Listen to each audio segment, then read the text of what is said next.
Chapter 61, Strange Symbol. The fool that doesn't belong to this era, the mysterious ruler above the gray fog, king of yellow and black who wields good luck. Audrey Hall recited the three descriptions to herself silently. She suddenly felt a tumultuous wave of emotion go through her, preventing her from maintaining her spectator state. As an enthusiast of mysticism, she had learned Hermes that was used in rituals, and had tested out the rituals that fellow noble enthusiasts mentioned in private gatherings, before she was pulled into the gray fog or made formal contact with beyonder powers. None of those rituals had any effects, but they had given Audrey a basic understanding of the structure of incantations.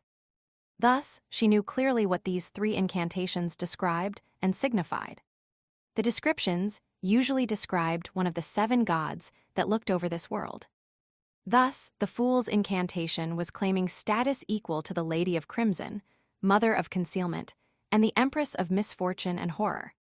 Is Mr. Fool the unknown, mysterious, powerful, godlike entity that Gleint spoke of, the source of danger that we must avoid in rituals? Audrey quickly recalled the comments made during the strange rituals which she and her friends did not dare attempt back then. She was momentarily at a loss for words. Alger Wilson, who knew and understood much more than Audrey, shivered from the bottom of his heart. If the ritualistic magic which Mr. Fool designed truly points to him to allow him to accept our requests, we would have to be addressing him with him. He is to be addressed in the third person, which is reserved for gods. How lucky, how smart I was to act in concert with him and not do anything foolish. Even when I was testing him, I did not step beyond the boundaries of normalcy. Could he perhaps be an ancient, mysterious, horrifying existence, only that he does not appear before us in his true form and name? The primordial demoness, the hidden sage, or the true creator which many mysterious churches believe in? Alger understood that the fool he was looking at now might not be his true form. He might not even have a gender or be a humanoid creature. Klein propped his forehead up with one hand and tapped on the table with the other hand. He acutely noticed the changes happening to the hanged man and Justice. But he acted as though nothing happened, as if everything was within his expectations. He continued without any care. I pray for your help. I pray for your loving grace. I pray for you to give me a good dream. Moonflower, an herb that belongs to the red moon, please bestow your powers to my incantation.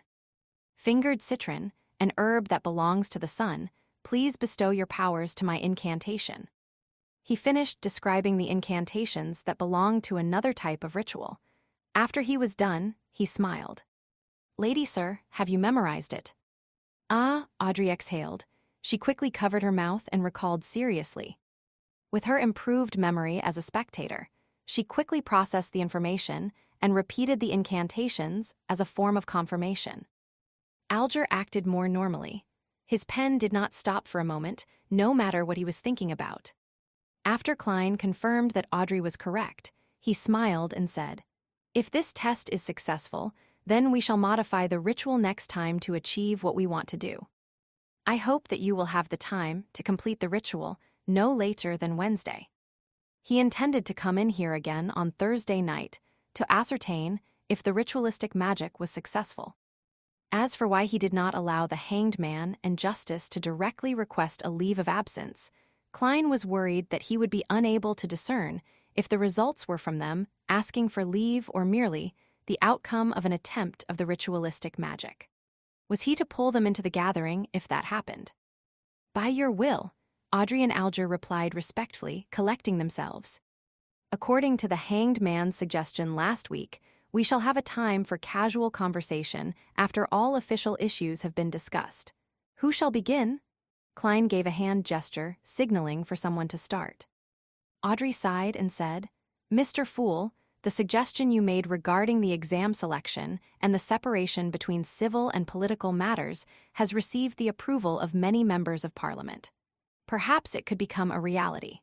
Of course, with the efficiency of this government, the bill will only appear half a year from now at the earliest. She was not worried that the hanged man would track her down using this piece of information. She had intentionally and intermittently dropped hints and guided those proud wives to think that they had conceived the idea. Those ladies had rushed to tell their husbands, their fathers, and their brothers.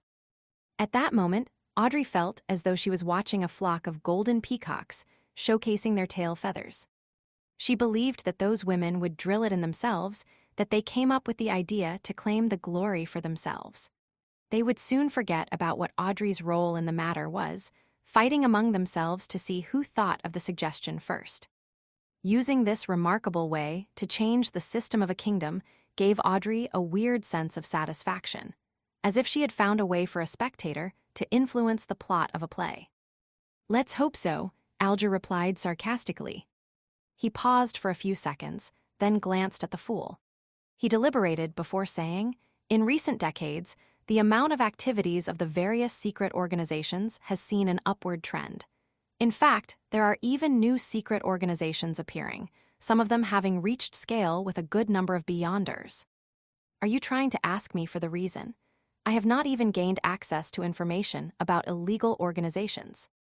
Klein merely smiled without commenting on the hanged man's news. He changed the subject and said vaguely, "An ancient power is about to wake from its slumber. For example, the power represented by the Antigonus family diary." "Is that so?" Alger muttered softly to himself as though he recalled something. Klein swept his gaze toward the hanged man, then past Justice and said with a smile, "If there is nothing else to share, then let's end today's gathering here." "By your will," Audrey and Alger stood up together. Klein moved his finger and severed his connection with the dark red stars. He watched as the two figures vanished from the magnificent palace. He stood up and turned toward his own chair, which was also the back of the seat of honor at the bronze table. He looked at its symbol. Radiant stars formed a strange symbol. It was not a symbol that fit anything in Klein's present understanding of mysticism. He observed it closely before identifying the pupil-less eye, a symbol representing concealment. He also saw contorted lines that represented change. Each of the symbols were missing a portion and were overlapped with each other, creating a new symbol. An incomplete concealment and an incomplete change. What do we get when we add them together? Klein creased his brows and muttered to himself, unable to come up with an answer. He retracted his gaze and walked along the ancient, magnificent palace. His eyes scanned every corner of the palace. Back when I casually imagined this place, it was merely a rough concept. I did not describe the shape of the palace, table, or chairs. Where does this design come from? The best choice? The first prototype? Or are they a reflection of reality? Klein suddenly had a question he neglected previously as he looked at the palace. "Sai, I have to say that even though I am a keyboard warrior, I am lacking experience in many areas. I am also not observant enough, to the point of only realizing this question now." With such a self-reflection, Klein made a serious effort to examine every corner of the palace, but did not find any other living things or anything strange. Klein did not dare to venture deeper, which seemed to be an illusory land without boundaries. He was afraid that he would end up completely lost. Wow, this place is indeed filled with mysteries. Who knows if there will be any changes to this area when I become more powerful? Klein sighed. He unleashed his spirituality and enveloped himself within, causing him to feel the rapid rush of plummeting. Everything flew past quickly. All kinds of illusions shattered. He tore through the grayish-white fog and saw reality. He saw the table, curtains, and clothes rack in his room. Backland Empress Burrow. Audrey saw the oil painting that hung on the wall. She felt the softness the down-feathered pillow under her head provided. She did not stand up immediately. Instead, she seriously recalled what had happened during the gathering, as if she was watching a play she had already watched.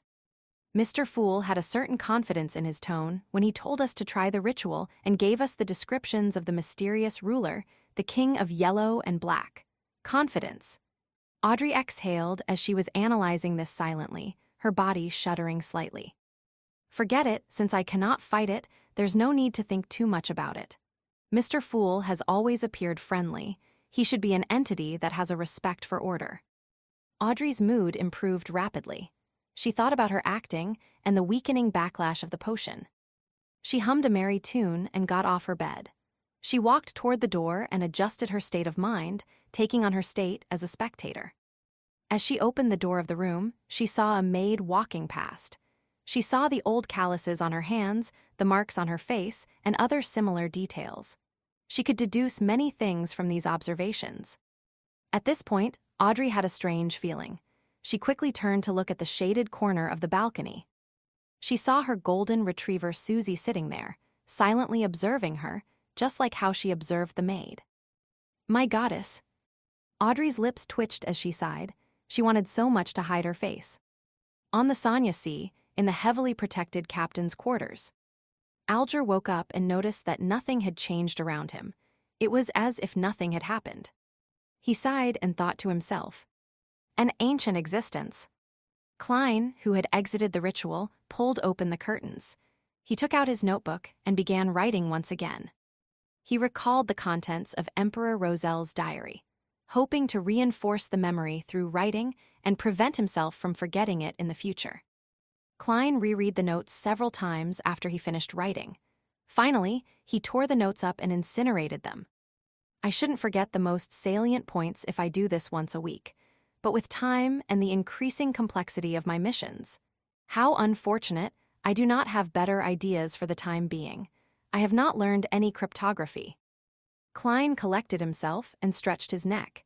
He planned on heading to the divination club. A seer was defined differently by different people. No one could say that another person's methods were wrong.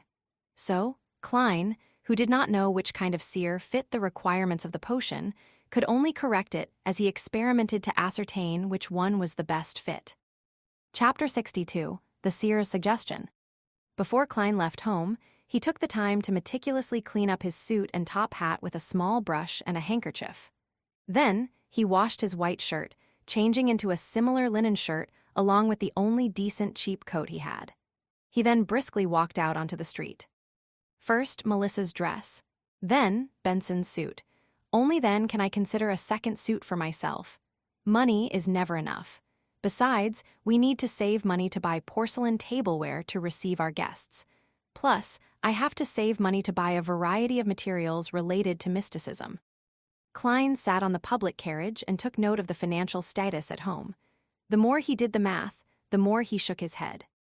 He reckoned he needed at least a year to let himself, his brother, and his sister live as a middle-class family. Of course, that was without taking promotions and pay rises into consideration. The public carriage drove past the streets and stopped opposite to the divination club on House Street. Klein pressed down on his black top hat and hopped off the carriage. He walked along the familiar street and entered the club located on the second floor. He then saw the beautiful brunette, Angelica. There was a hint of swelled redness to her eyes, but she looked extremely relaxed. Klein raised his hand to tap his glabella lightly and carefully examined her. He found out that the grayness deep in Angelica's emotional colors had greatly dispersed. It had been replaced with sunlight-like whiteness. After taking it in, Klein walked over, took off his hat, and smiled. Madam Angelica, it's a lovely day today, isn't it? Angelica lifted her head and was briefly shocked. She then beamed and said, You are just like Mr. Vincent's cat. You don't make any sounds while walking, do you? You managed to tell? Hee, I forgot that you are a fortune teller skilled in face reading. She paused, then she gently bit her lip before bowing. Thank you for your suggestion yesterday. I feel much better. I haven't been this relaxed, happy, and contented in a year. Upon hearing her show her sincere gratitude, Klein was infected with the joy and happiness she had. The corner of his lips lifted, and he said, It's my pleasure. As he spoke, he could feel his spirituality relax and turn livelier. Is this what the seer potion wants? A seer that can really help the inquirer? Klein pinched his glabella, as though he was thinking before secretly tapping twice. It had to be said that he found the action of activating and deactivating his spirit vision in practice insufficiently inconspicuous. However, the problem was that he hadn't thought of a better solution yet.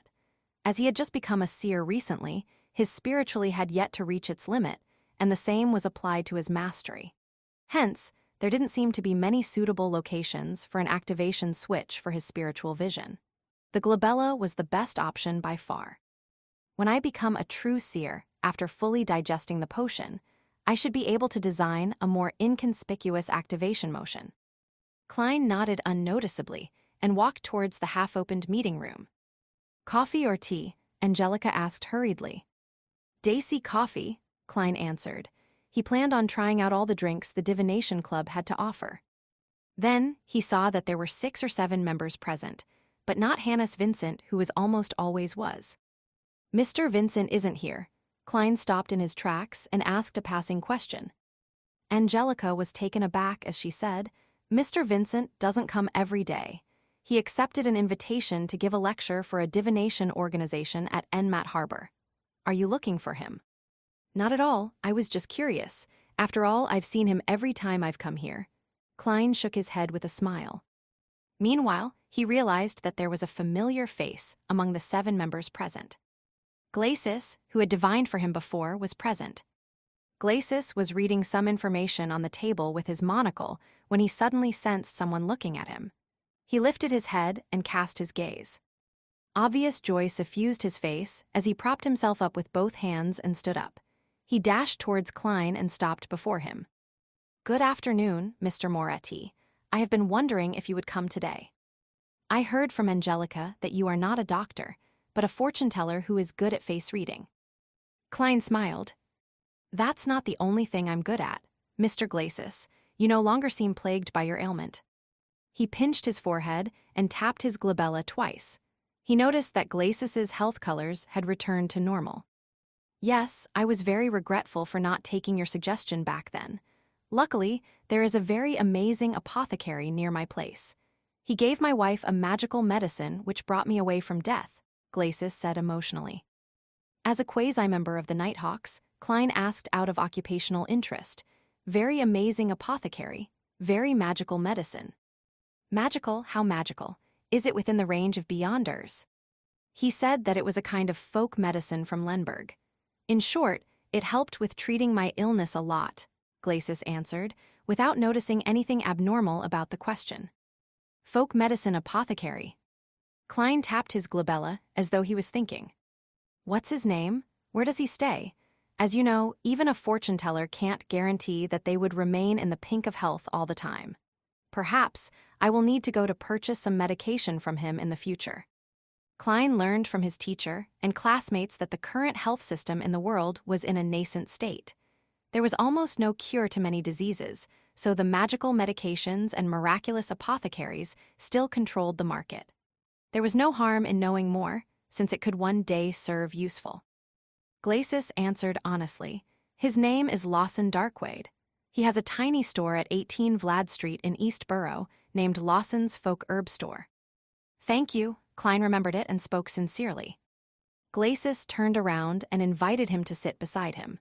At that moment, Angelica came over to serve the coffee she brewed. Compared to Southville coffee, Daisy coffee is more fragrant, but has quite an inferior taste. Klein took a sip and savored it for a moment. Glacis hurriedly deliberated his words when he saw Klein put down his white porcelain cup. "Mr. Moretti, can I request a divination from you? I will pay according to a price you set. 8 pence is sufficient. I will not raise the price out of the blue." Klein was hoping that someone would request his divination services. "Do you need a divination room?" "All right, Topaz." Glacis led the way with much more familiarity. After entering the divination room and locking the door, Klein sat behind the long table. He asked in a serious voice, "Mr. Glacis, what would you like the divination to be about?" "I have an investment opportunity, but the amount of money it involves is huge. If it fails, my family and I will take a heavy hit. I wish to know if it will be a successful investment." Glacis volunteered the information. "I have divined using tarot cards previously. A divination after purifying my soul. The result was pretty good. Yes, I did the interpretation myself, but I did not violate the principles of those symbols." Klein thought and asked curiously, "It'd be great if you could describe the entire situation once more and give me your information again. It'd be best if you have the other party's information, too. We will do an astrolabe divination." "All right."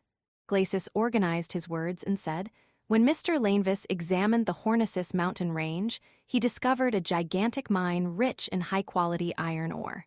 He poured in all his savings to buy that land and hired a professional company to survey it. The result was a heartening one. He lacks funds needed for subsequent developments, so he formed a steelworks company and intends to apply for a loan from the bank using the project. At the same time, he will also issue a corresponding number of shares to raise its initial capital. The plan is still in its preparatory stage and promises fat returns. Klein, who had been reading the newspaper recently and also happened to be a history expert, knew that there were shares in this world. He also knew that the concept of shares was derived from Emperor Roselle. Yeah, him again. During the colonization of the southern continent, he had set up the West Balam Company and solved the nation's fiduciary matters successfully by raising funds from the public through the issue of shares. As such, he had the first mover's advantage from colonization. Because the returns were great, this development continued on. For example, there were railway shares, mining shares, steam development shares, and so on and so forth. There were some that succeeded and there were some that failed. Hence, it catalyzed the formation of organizations like the Backland Stock Exchange. Besides that, the Emperor Roselle had created national bonds, unit trusts, and other financial products. The former had become the most stable form investment, with a return of 4 to 6% interest. Klein remembered that Benson had once said that if he could inherit £3,000, there was no need to work hard any further.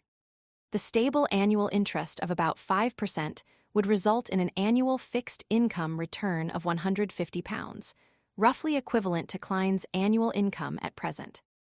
This is known as rentier capitalism. Klein sighed and asked carefully, "Are you sure there's nothing wrong about this? Is Lanevis trustworthy?" "I've seen his property papers and the inspection report. There is the Civilius County government stamp and an endorsement of a professional company. Plus, inside Mr. Lanevis's office is a group photo of him with Sir Deweyville and the mayor." Glacis nodded in reply. "Group photo, that doesn't mean anything." Klein, who was born in an era of information explosion, had seen too many similar incidents. He didn't buy the story because of that. However, it didn't matter if he believed it or not.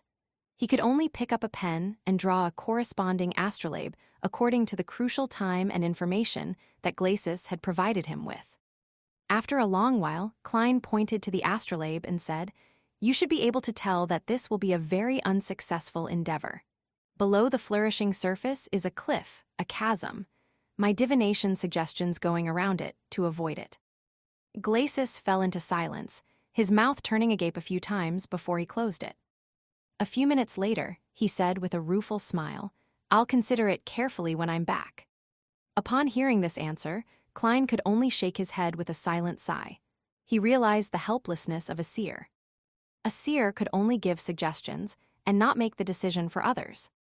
Just as the two left the topaz room, Angelica walked over and said, "Mr. Moretti, someone wishes for your divination." When she said that, she added with a whisper, "He did not ask for my recommendations, nor did he view the album. Has my reputation spread?" Klein turned towards the reception hall in puzzlement. Chapter 63, Dream Interpretation. Klein proceeded a few steps forward and saw the client. He was dressed in a formal black suit and a halved top hat. He held a gold-inlaid wooden cane and his short blonde hair flared from the sides. His nose was aquiline like a hawk's beak. Anna's fiancé, the Joyce Mayer that went through a terrifying ordeal.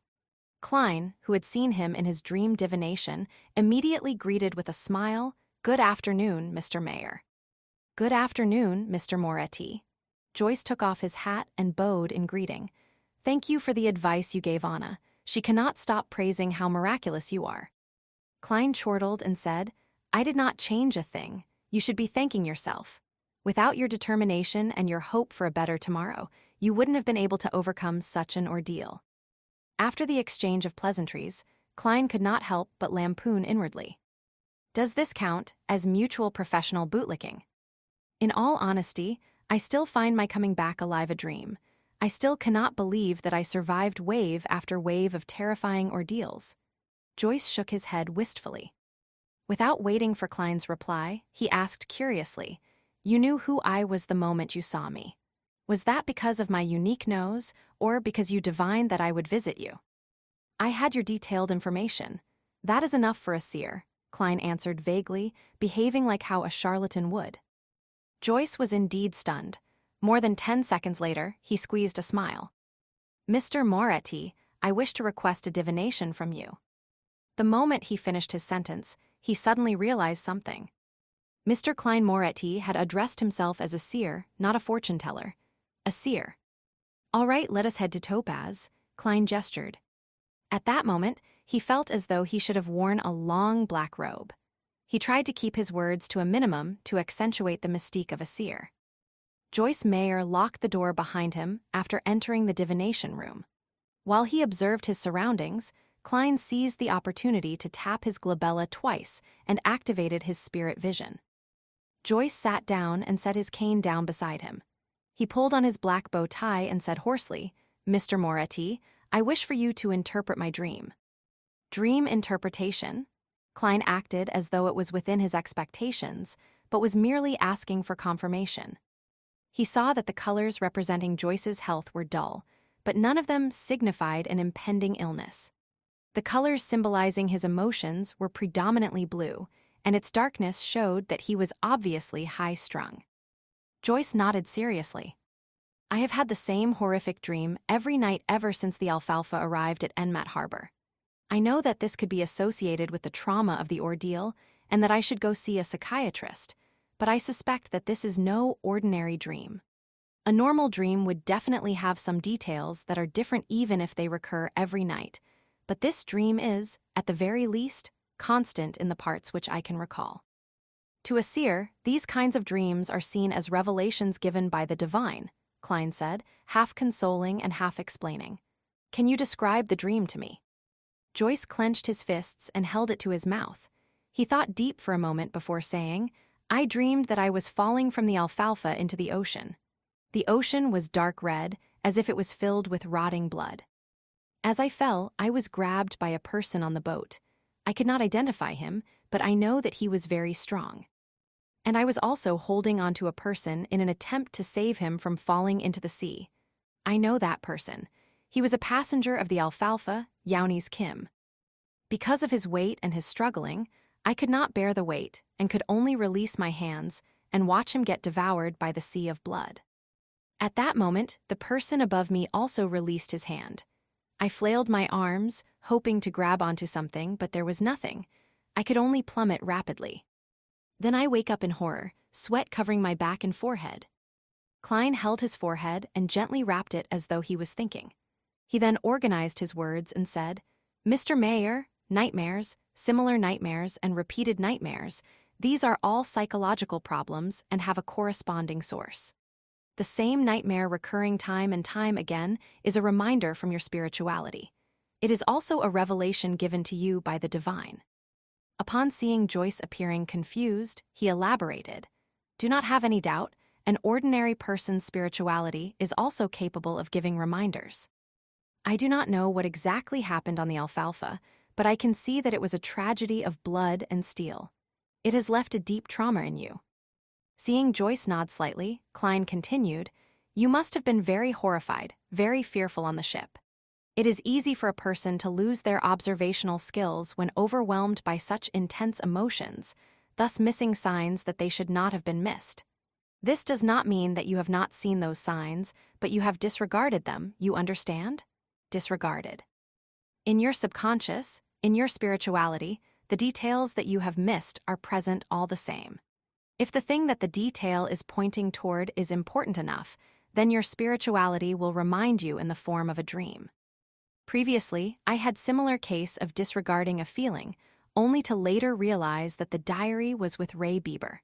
But I was more sensitive and had stronger spirituality. I was also more knowledgeable about mysticism and thus could make a deduction more quickly. Klein paused for a few seconds and looked into Joyce Mayer's eyes. Did Mr. Yauni's Kim, who you let fall into the sea of blood, requested you of something on the boat, but was ultimately unable to escape his fate? Joyce fidgeted his body unnaturally. He opened his mouth several times before answering, Yes, but I do not pity him. Perhaps a few days or a week from now, you will see in the newspapers how cruel and evil he was. He raped and murdered at least 3 ladies and tossed a baby into the Berserk Sea.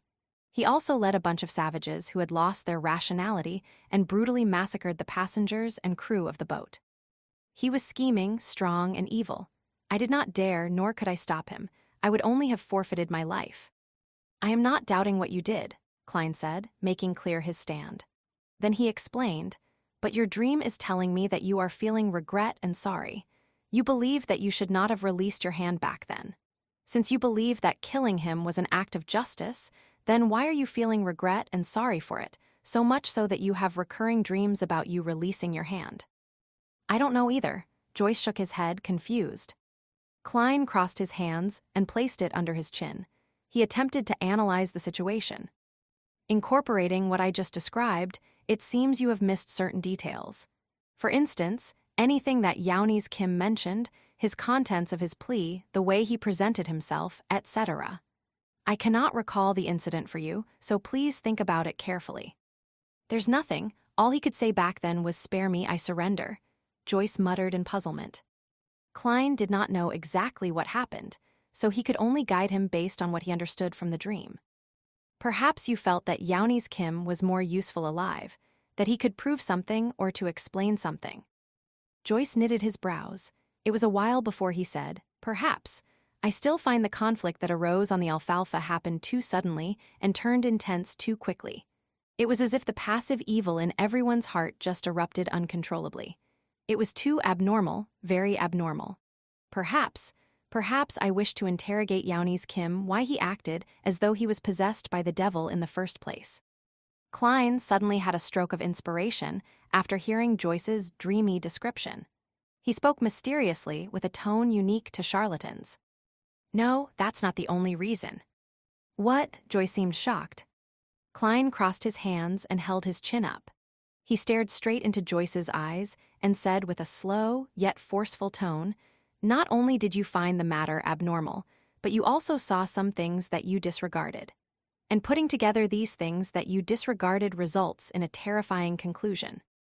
Your spirituality is telling you that there is someone who should be under the highest suspicion, and that person is the one who had grabbed you but ultimately released his hand in the dream. You do not suspect him subconsciously, and thus you are unable to identify him. He is your partner. He once had control over your fate, or maybe even saved you before." Joyce leaned back suddenly, slamming into the back of the chair with a dull thud.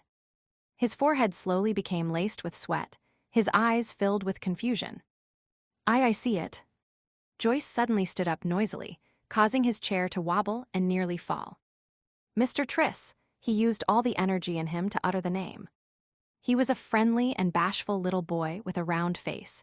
He was the hero that saved the survivors. Klein did not interrupt Joyce's thoughts. He leaned back slightly and waited. Joyce's expression changed several times, finally returning to normal, a normal that had a little paleness. He revealed a rueful smile.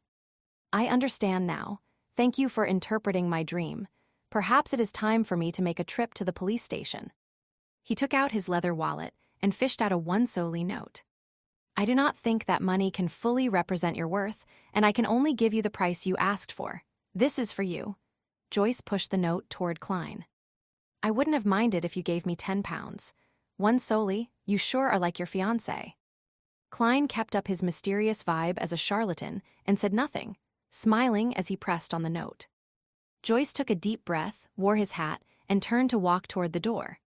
As he was unlocking the door, he suddenly turned back and said with sincerity, "Thank you, Master Moretti."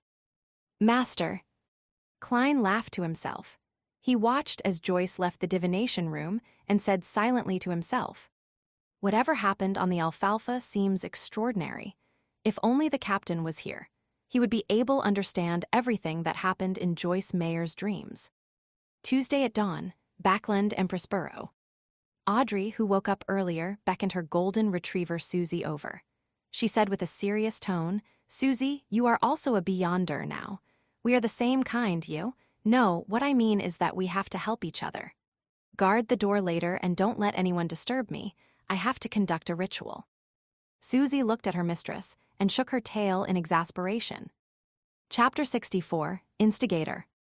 After instructing her golden retriever, Susie, Audrey paced around, seemingly worried. She too was uncertain if the ritualistic magic would result in anything odd. "Let's do this." Her eyes turned calm as she used her state as a bystander to view the imagined process. Soon, she came to a new arrangement. Audrey unlocked the door to her bedroom and said to Susie, "Susie, sit here. If Annie and the rest try to barge their way in, immediately go to the bathroom to inform me."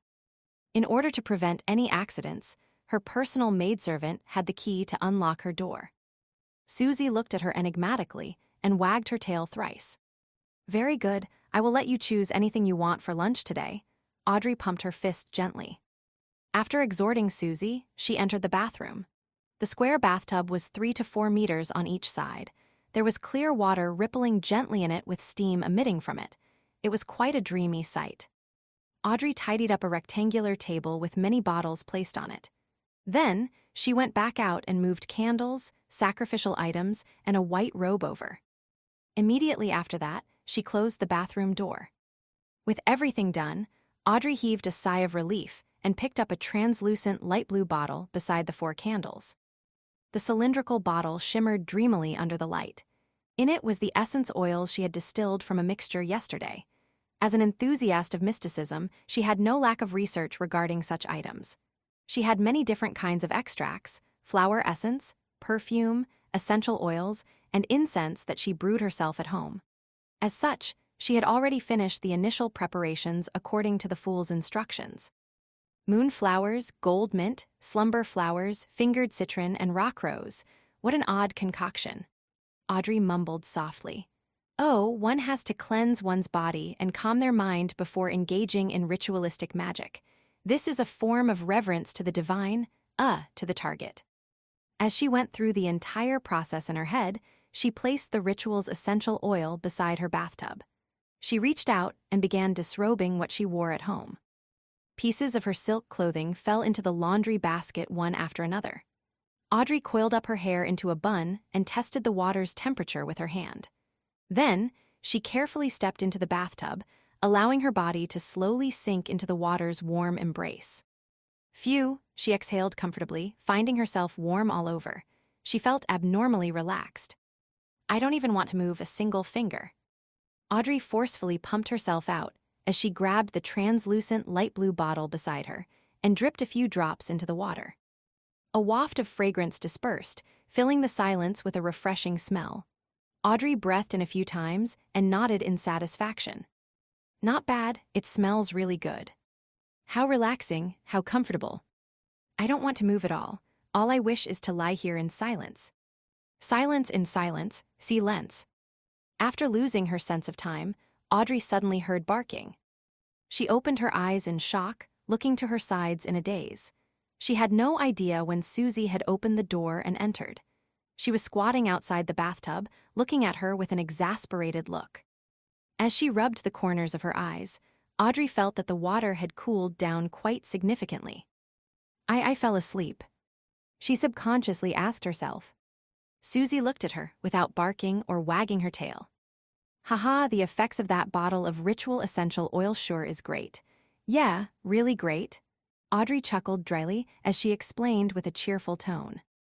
She stood up, retrieved a towel, and as she wrapped and wiped her body, said to the golden retriever beside her, "Susie, continue keeping watch. Do not let Annie and the rest enter." Only when the golden retriever left did she secretly stick out her tongue. She threw her towel aside and wore a clean white robe. After closing the door to the bathroom, Audrey recalled the ritual she had memorized. She picked up 4 candles and placed them on the 4 corners of the table. A loaf of white bread at the top left corner, a bowl of Potter noodles at the top right corner. "Smells great, but it's a little cold." "No, it's not time to think of this." Paella at the bottom left corner and daisy pie at the bottom right. Audrey set up the altar according to the fool's descriptions seriously, shaking her head twice during the process. After she was done with the preparation, she left her 4 candles lit. She picked up a silver knife and stabbed it into a pile of coarse salt.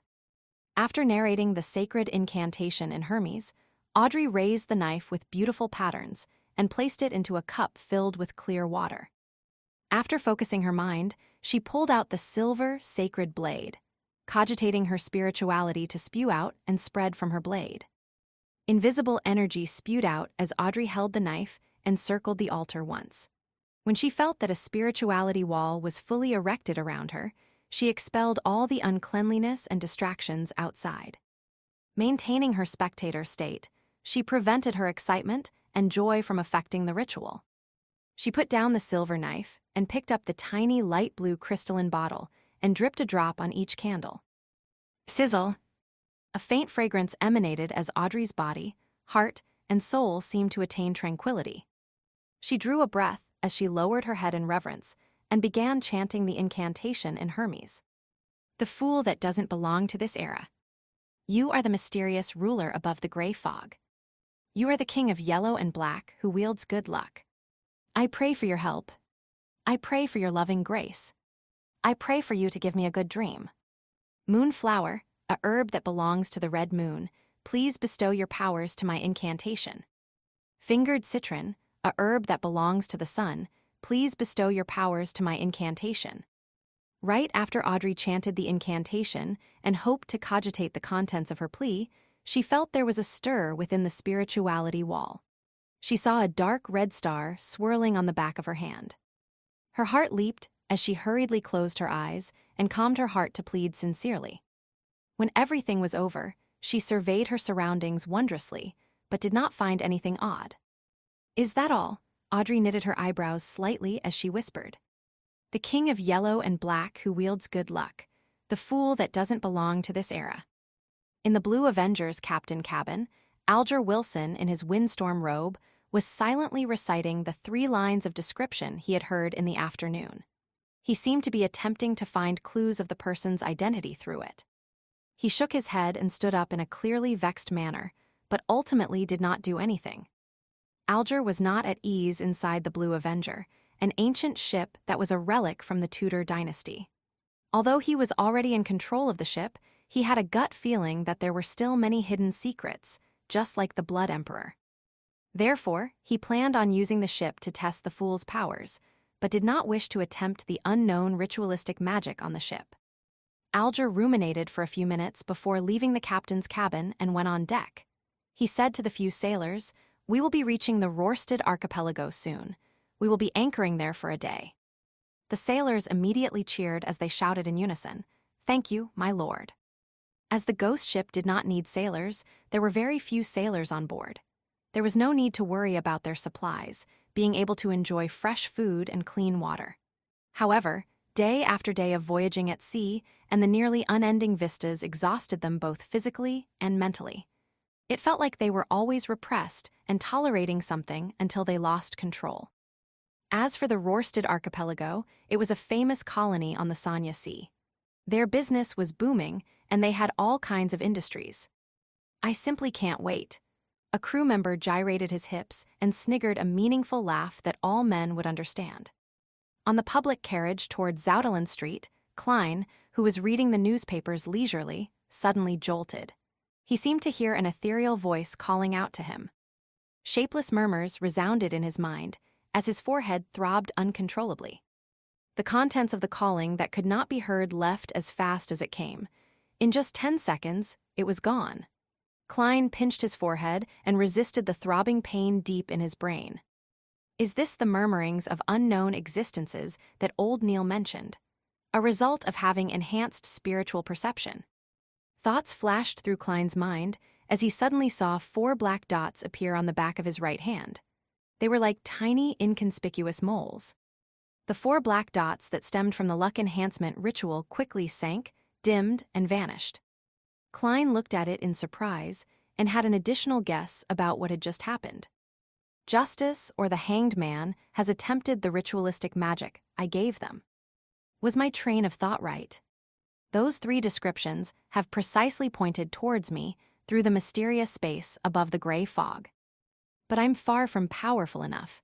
I can't hear the contents of their requests. I wonder if the information is stored above the gray fog. Yes, I should confirm it by entering tonight.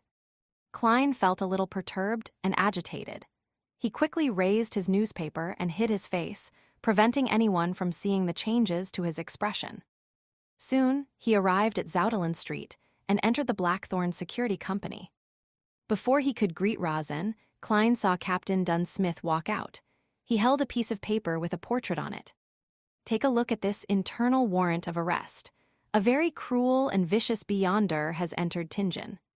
Dressed in his black trench coat, the hatless Dunn swept his gaze over and handed the piece of paper in passing. Klein received it, and the first thing that entered his vision was a portrait sketch. The sketch was of boy with a round face. He looked amiable with a tiny hint of bashfulness and was fairly young, probably about 18 or 19 years old. Triss, a suspected beyonder. The initial estimate is that he's a Sequence 8 instigator, and we are not eliminating the possibility that the Theosophy Order is behind it, the culprit behind the massacre of the Alfalfa. According to a witness testimony, he came to Tingen after leaving Enmat Harbor. His current whereabouts are unknown. Triss Alfalfa. It's actually a crime committed by a beyonder. Klein suddenly recalled the dream interpretation from yesterday afternoon and Joyce Mayer's description. He immediately said, "Captain, I know one of the witnesses. He might very well be an important witness." "I know, Joyce Mayer. My help was requested by the machinery Hivemind last night. I saw you in Joyce's dream. Many details have led to the confirmation that the Alfalfa tragedy was a result of Triss." Dunn's gray eyes looked unperturbed as he chuckled. "How uninteresting, Captain. Thankfully, it was my rest day yesterday and not me acting as seer during working hours." Klein lampooned. He barely missed the horror of being caught skiving by his direct superior. He asked instead, which sequence pathway is instigator? What kind of organization is the Theosophy Order? Was instigating others to kill each other the method Triss used to eliminate the side effects of the potion, or was it a requirement needed to advance? Dunn thought for a few seconds and said, "Coincidentally, it's about time for you to learn the relevant information regarding beyonders and the mysterious organizations. You shouldn't be ordered by Old Neil to keep reading the historical documents all the time. Captain wasn't the reason for recruiting me to be your history expert." Klein did not dare point out the problem as he nodded seriously. "All right." Chapter 65, Beyonder Information. With a document signed by Dunn, Klein went underground and turned into the armory. "Dunn is right. It's time you understand the different beyonders and the various secret organizations." Dressed in a black classic robe, Old Neil read the note without finding it surprising. Instead, he supported the captain's decision. He then added immediately with a smile, "After all, you will be heading to the underground market with me tomorrow night." "Tomorrow night?" Klein did not conceal his pleasant surprise as he asked to confirm. Old Neil nodded and said with a sigh, "I'm a person who can't sleep when in debt. I always wish to settle them as soon as I can." "You did not seem to act so previously. You left it to the last moment before using ritualistic magic to resolve the problem. So, I'm not the only one suffering from procrastination. Wait, is there a need to euphemize, afraid to spend away the money to repay a loan?" Klein did not expose Old Neil and instead urged, "Mr. Neil, I'll be troubling you to retrieve the corresponding information from Channy's Gate." There were mostly archaeological and historical documents in the armory. There were documents involving beyonders and mysterious organizations, but few in number. Furthermore, they were mostly basic knowledge. Old Neil slowly took a sip from his hand-ground coffee and smacked his lips. He then walked out the armory with the signed and stamped document. Klein watched the place on his behalf. About 10 minutes later, Old Neil returned with a huge stack of documents. "They can only be read in here. They are not to be taken out," he warned as he placed the information on the desk. "All right." Klein gave a firm nod. He extended his hands and quickly flipped through the pages and did a general read-through. Very detailed, as expected of the Nighthawk's internal documents, as expected of a church with 4,000 years history or even more. Klein sighed inwardly as he glanced through the documents. Not only did the documents introduce the various secret organizations, it also listed down many of the sequence pathways. It was very complete. Some of them only wrote the potion name of the corresponding sequence, while others only described the beyonder abilities of the corresponding sequence. Some were completely missing and left blank. While holding back his excitement, Klein found the sequence pathway that led from seer. He ruffled through the pages and soon found a familiar word.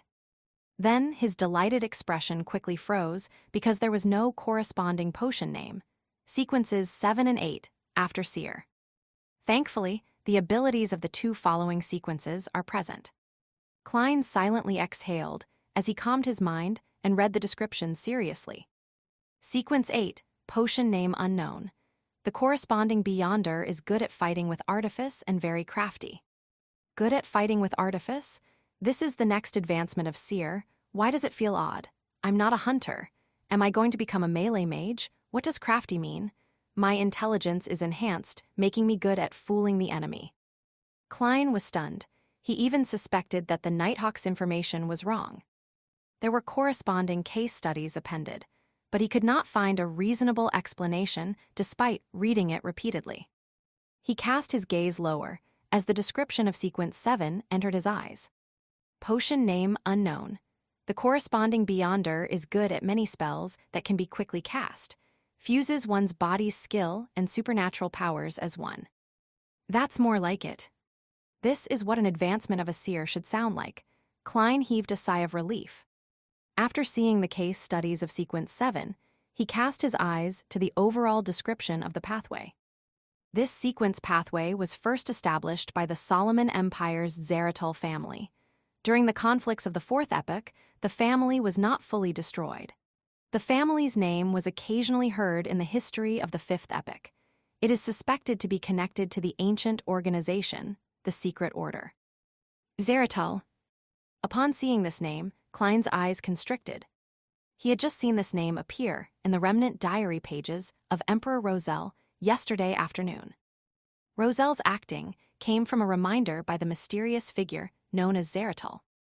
Because of that mysterious Zeratul, Emperor Roselle regretted not choosing seer. Therefore, I was indirectly influenced, turning me into a seer. It makes acting return to the embrace of the seer. It feels like it was all predestined. Klein knitted his brows and felt that things were somewhat different. Just from the logical chain, he did not feel that there was anything wrong in any aspect. However, in the domain of mysticism, predestiny often manifested things and involved new problems. In addition, transmigration is quite a baffling matter. It's just confusing. And the guy I've possessed tried to commit suicide because of the lost notebook of the Secret Order. Klein thought for quite a while and had many guesses, but lacked the information needed to prove them. Phew. After repeatedly reading the information, he finally suppressed his ideas and read the other records. He first found the sailor sequence and discovered that it indeed belonged to the Lord of Storms. For an old opponent that they haven't faced for perhaps more than 2,000 to 3,000 years, the Nighthawk's internal records were rather detailed. Sequence 8, Folk of Rage. Ancient name, Guardian of the Storm. The corresponding Beyonder can release several strikes that exceed ordinary thresholds when enraged. Their strength and speed are greatly enhanced. Facing them is like facing a storm. Sequence 7, Seafarer. Ancient name, Storm Priest. The corresponding Beyonder is also a scholar of astronomy and geography. They have an intuitive grasp of magnetic fields, ocean currents, wind direction, and clouds. A boat with a seafarer will never get lost at sea. They are even more beloved by the oceans and gain enhancements in every aspect at sea. They are friends of water. They can act freely underwater for more than half an hour. They can cast a limited number of water-related spells. Some are a result of their own capabilities, and some are a bestowment from the Lord of Storms, for example. A Sequence 7 seafarer is very powerful. Klein nodded while in deep thought. He suspected that the Hanged Man was a guardian of the storm, if not a seafarer. From how he has recently advanced, it was more likely he was the latter. This also indicated, in a way, that the Hanged Man was either a member of the mandated Punisher or a pirate who had been secretly absorbed by the Church of Storms. Impressive, impressive. Klein flipped back a few pages and found the advancement of Spectator. He discovered that the description was identical to what the Hanged Man had said. Sequence 9 Spectator was like a seer. They lacked direct combat means and could only observe a target to obtain information, gleaning the true thoughts of the target. By doing so, they could provide subtle influences and guidance to cause situations to develop in a way they wish. Sequence 8 telepathist was the advancement of spectator. Their observation was not only limited to superficial details, but deeper into one's aura, ether body, or other mysterious domains. The combination of the two allowed a telepathist to precisely understand a person's thoughts as though they could read their minds. In front of them, it was difficult to have any secrets. Sequence 7 psychiatrist, which was also known as psychoanalyst, had further enhancements above the Sequence 8 foundations. They could begin directly influencing a target. For instance, they could treat a target's maniacal problems or, alternatively, cause them to turn maniacal and lose their reason. A beyonder that is very difficult to be noticed. After reading the description, Klein made a reasoned judgment. After understanding the relevant information concerning the gathering members, he flipped to the Church of the God of Steam and Machinery. This was because Emperor Roselle had chosen their savant sequence. Sequence 9, savant. The corresponding beyonder believes that knowledge is power. They have a rough understanding of the supernatural, but are more knowledgeable about aqua regia, nitroglycerin, and complicated bolts and gears. They seem to know everything. It is no wonder that Emperor Roselle said that this potion suited him perfectly, allowing for him to press his advantage to the fullest. Klein understood completely as he shifted his eyes down. After several case studies, the corresponding Sequence 8 finally appeared in Klein's vision. Archaeologist. They possess a good deal of knowledge about history and outdoor survival, as well as forbidden knowledge about ruins. They have a strong enough body and ability to face everything. Sequence 7, appraiser. They can intuitively understand the powers and problems of most extraordinary items and can use them while keeping danger at its lowest. As Klein's security clearance was insufficient, he only had access to sequence pathways up to 7. It left him a little frustrated, but there was no other way around it.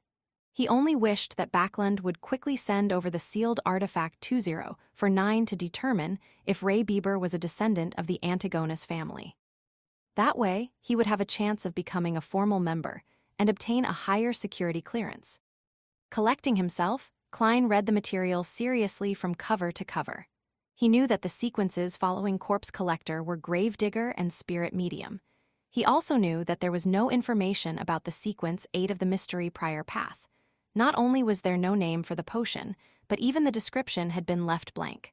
There was a name for Sequence 7 of that path, Warlock. Sounds impressive. Klein slowly flipped the page and saw Apprentice and Marauder, which Emperor Roselle had lingering thoughts for. Their records only reached Sequence 8 and nothing more. Sequence 9, Apprentice. Their abilities are rather strange. It can only be confirmed that this is the originating pathway of a mage. They are rarely trapped and very difficult to be stopped. They often are able to escape and pass through obstacles every time. Sequence 8, Trickmaster. They wield all kinds of strange but impotent spells. Sequence 9, Marauder. Difficult to separate these beyonders from ordinary bandits or thieves. Perhaps the means available to them are more impressive, but their goal of stealing riches is not for enjoyment or survival. It's more like answering a calling. Sequence 8, Swindler. We have also discovered traces of beyonders in fraud investigations. They gain enjoyment from swindling. Gain enjoyment from swindling. This is acting in a different form, isn't it? If I had the choice, I might have chosen Apprentice. Klein silently said to himself. Suddenly, he discovered the corresponding sequence potion of the culprit of the Alfalfa tragedy, Triss, Instigator. Chapter 66, Demoness Sect. Sequence 8, Instigator. They are adept at triggering the evil desires deep in people's hearts, causing contradictions and inciting conflict, thus resulting in bloody massacres. The description isn't detailed enough. From the looks of it, the Nighthawks do not understand the capabilities of this potion well enough, but it does match the characteristics of the Alfalfa tragedy. Klein cast his gaze up and read the corresponding Sequence 9 for Instigator. Sequence 9, Assassin, can transform their bodies in a short period of time and become light as a feather. They can also utilize vision equal to that of an eagle. Every assassin is adept at hiding in the shadows. they have dexterous steps and have the ability to release all their strength in one blow. After reading the description, Klein was left completely confused. Assassin, the advancement from assassin is instigator. This advancement is just as odd as how a seer advances to a class that is good at fighting with artifice. Some sequence pathways advance in a very ordinary fashion, such as spectator. Yet, there are sequence pathways that seem to violate intuition and logic. Well, that might not be completely true. Perhaps I just haven't discovered some of the hidden common points. For instance, assassins and instigators can both bring catastrophe to others. But I can't figure out the advancement of seer. Hey, could it be of the Gandalf?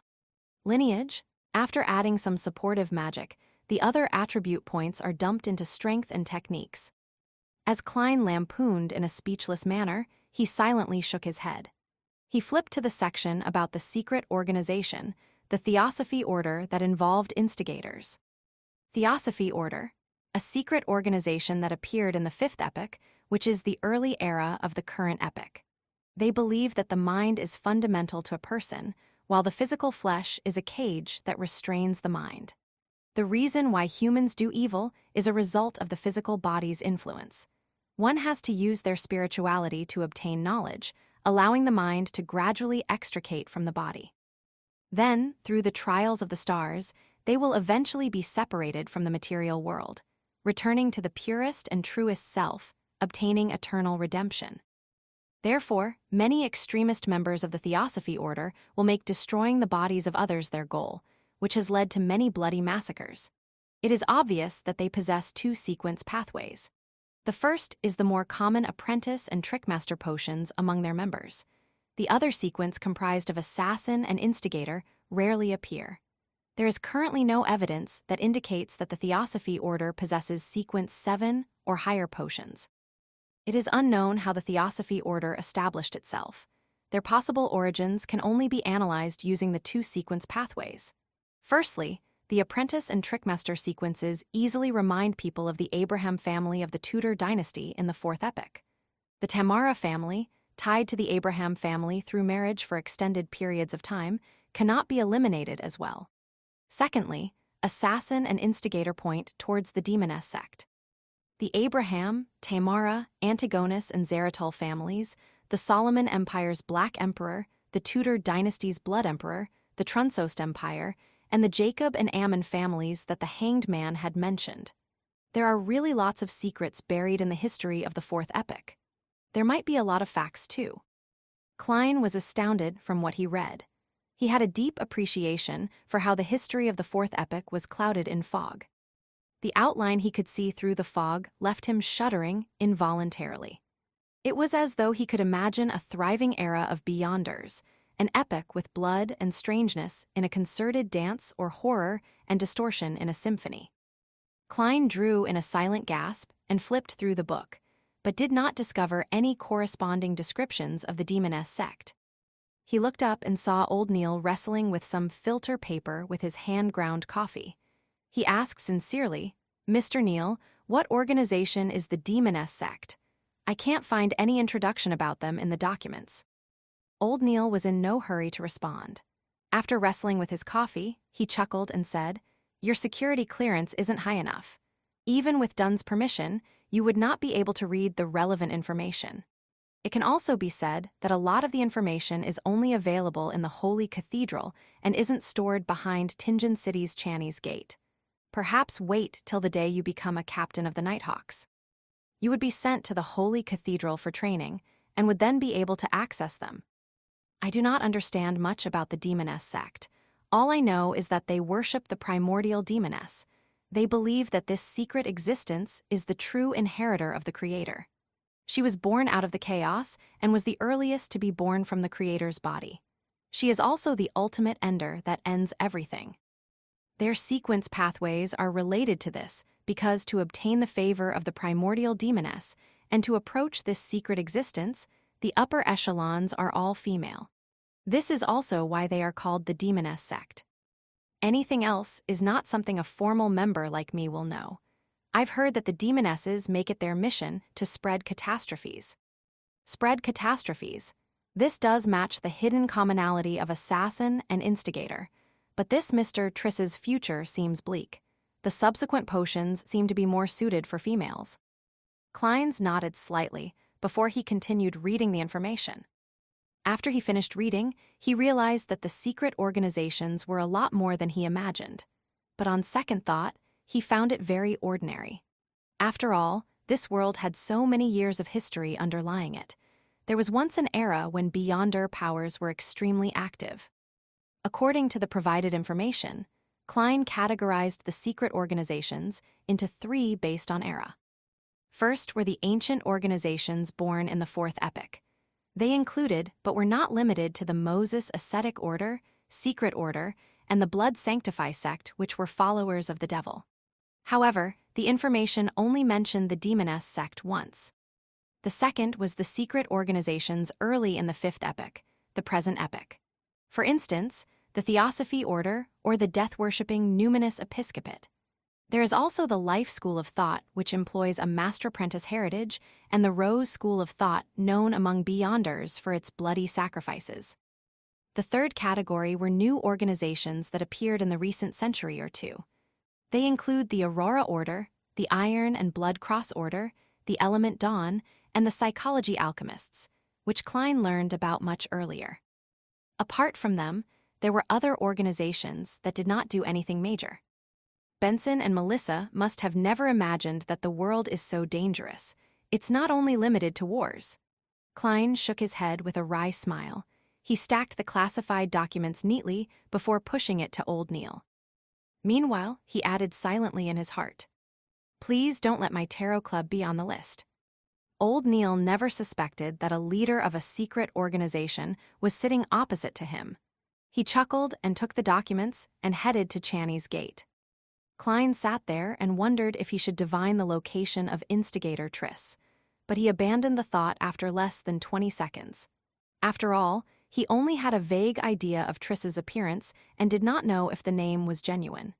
If he could figure out his location with that, he would not be a seer, but a prophet. By the time old Neil returned, Klein had straightened his thought processes and continued his revision of mysticism studies to grasp even more forms of ritualistic magic. He spent the day studying and revising. He did not participate in the joint operation needed for capturing instigator Triss. He did hear that the delivery of sealed artifact 2049 from Backland had been delayed due to some reason or another. The actual time of arrival was still pending. As he had earned nearly 2 soli from yesterday's divination, Klein spent 10 pence to buy a 2-liter barrel of Enmat beer for Benson on the way home. He also bought some lemon cakes fresh out of the oven for Melissa. "Klein, I know you care for us deeply, but there's no need. There's no need to keep spending money on such matters," said Benson after he saw the tiny barrel of beer and deliberating over his words. Melissa stood beside him and nodded slightly. "This is probably how our consumerist habits differ." Klein sighed in amusement. "Benson, Melissa, don't worry. This was bought with my additional reimbursement. Yeah, I earn an additional 2 to 4 soli every week. I can't tell them that these are the earnings I got from doing divinations for others, right?" He added inwardly, "That job of yours is much better than I imagined." Benson was taken aback as he made an objective assessment. "That's right, I even learned divination from it." Klein mused silently before turning toward the kitchen. Under the combined efforts of the trio of siblings, a sumptuous dinner was ready for eating. After having their fill, Klein, Benson, and Melissa lay slumped in the living hall. It took them quite a while before they got up to clean up, chat, and study. When Benson and Melissa fall asleep, I'll head above the gray fog to see the effects of the ritual. As Klein revised his history textbooks, he shot a glance at his siblings. Westboro, Iron Cross Street, Lower Street. A 3-storied apartment was immersed in darkness. There were no street lamps or any additional light. Suddenly, a figure leaped out of a window from the 3rd floor. It landed gently on the ground like a feather without causing so much as a stir. His body crouched and suddenly vanished as though he had blended into the shadows. All that could be seen was the outline of his body. As he traveled quickly, the figure arrived at the harbor. He headed for a corner devoid of anything except for a pile of goods. He seriously observed for a moment, circling the area twice before leaving the darkness and entering the corner. One could see his round and amiable face. He was instigator Triss, who had single-handedly caused the tragedy of the alfalfa. "How does it feel?" A mysterious figure wearing a black hooded robe walked out of the shadows. The hoarse voice obviously belonged to a woman. Triss revealed a friendly and satisfied smile. "Feels great. It was a scene I dreamed and yearned for. I think I have appropriately completed the mission and have taken the necessary preparations for the advancement." The black-robed woman nodded indiscernibly and said, "Very well. According to the promise, I'll hand you the sequence 7 formula and the 3 main ingredients. You will have to gather the rest by yourself." "No problem," Triss answered, seemingly prepared. The mysterious woman raised her hand and handed a book-like object to Triss. The book had an ancient and mottled bronze exterior cover, with a strange, star-shaped lock on its side. Triss knew that inside the book was the formula and ingredients. He instantly became thrilled. He tried hard to compose himself as he looked curiously at the potion's name on the bronze outer cover. "Witch!" Triss exclaimed. He found it unbelievable that the word written in ancient Hermes was witch. "Witch, I'll advance to become a witch. What a joke." The mysterious woman covered her mouth and let out a chortle.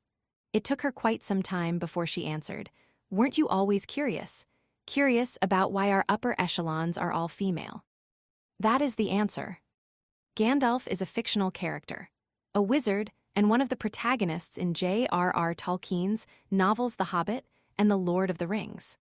Chapter 67, Response. The crimson moon high in the sky hung silently in the darkness.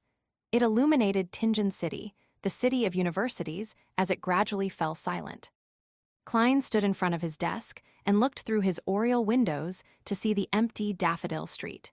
He heard the sound of carriages quickly galloping far away without causing a din. He picked up his vine-leaf-patterned silver pocket watch and snapped it open. He took a glance at it and drew the curtains, making the yellowish lights of the gas lamp reflect back into the bedroom. Klein turned around at an adequate speed, locked his room, and switched off the gas valve. The room was immediately covered in darkness. Only a sliver of red moonlight penetrated the curtains. It gave rise to an atmosphere perfect for many late-night folk tales. Klein took out the silver knife he had applied for. He imagined the spherical light and entered a half-cogitation state. He focused his mind according to his previous practice, allowing his spirituality to spew out from the tip of his blade. Then, he allowed their motion to miraculously fuse with his surroundings, sealing off the room. He was doing it to prevent any abnormal stirrings that could wake Benson and Melissa. Following that, Klein put down the knife and walked 4 steps in a counterclockwise manner. Every step was accompanied by the incantation from Earth.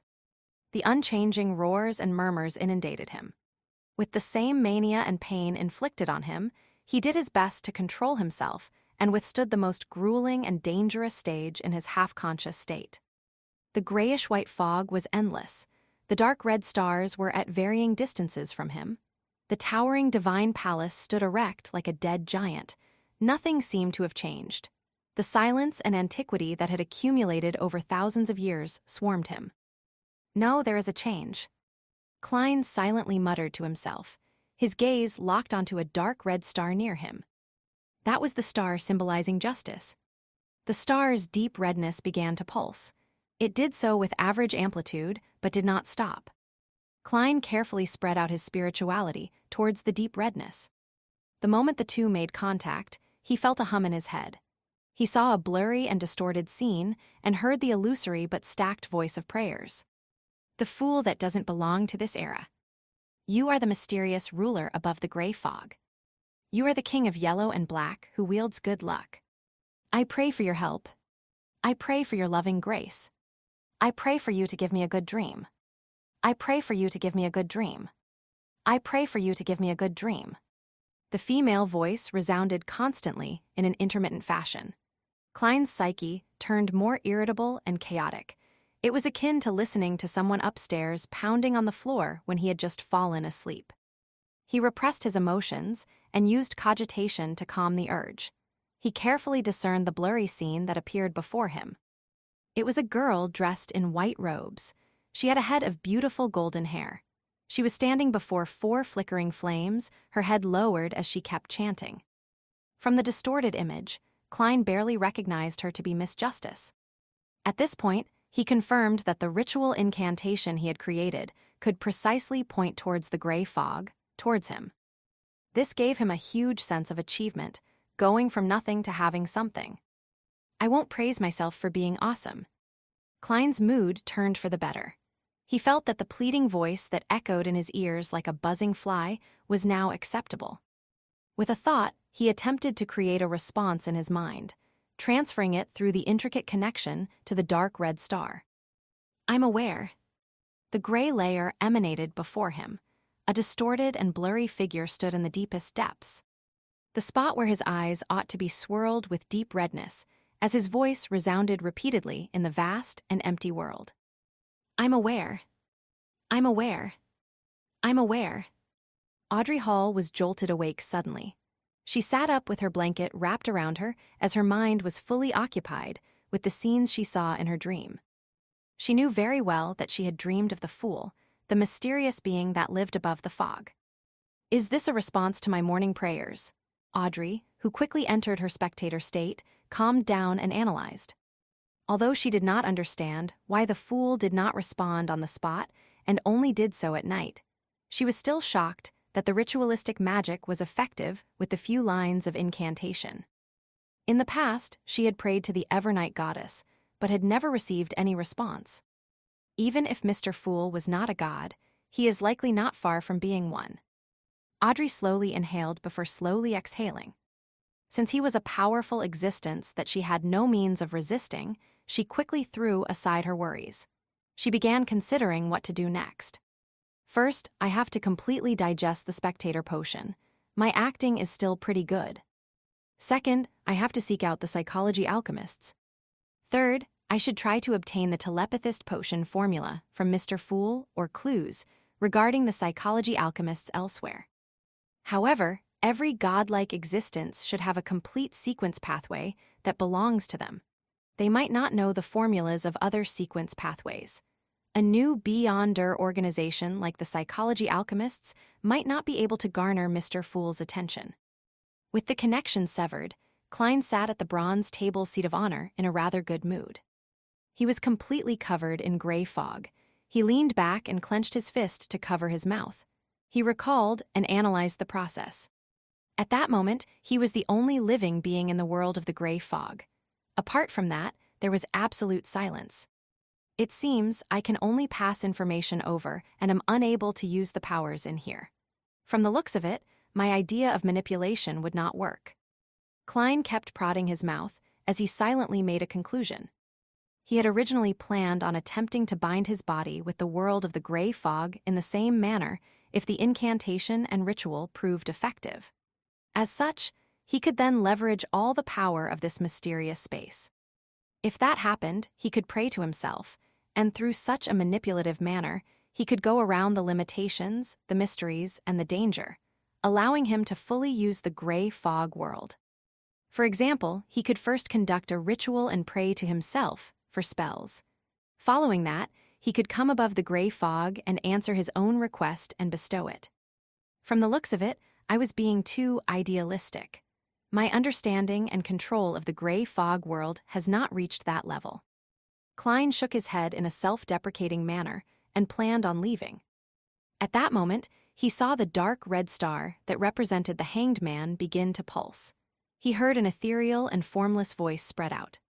I coincidentally chanced upon the hanged man's ritual. Klein nodded in thought. He sat at the seat of honor of the long bronze table and extended his hand to tap on the star. His spirituality spread as it touched the pulsing deep redness. He heard the hanged man's heavy and repeated prayers along with a blurry scene.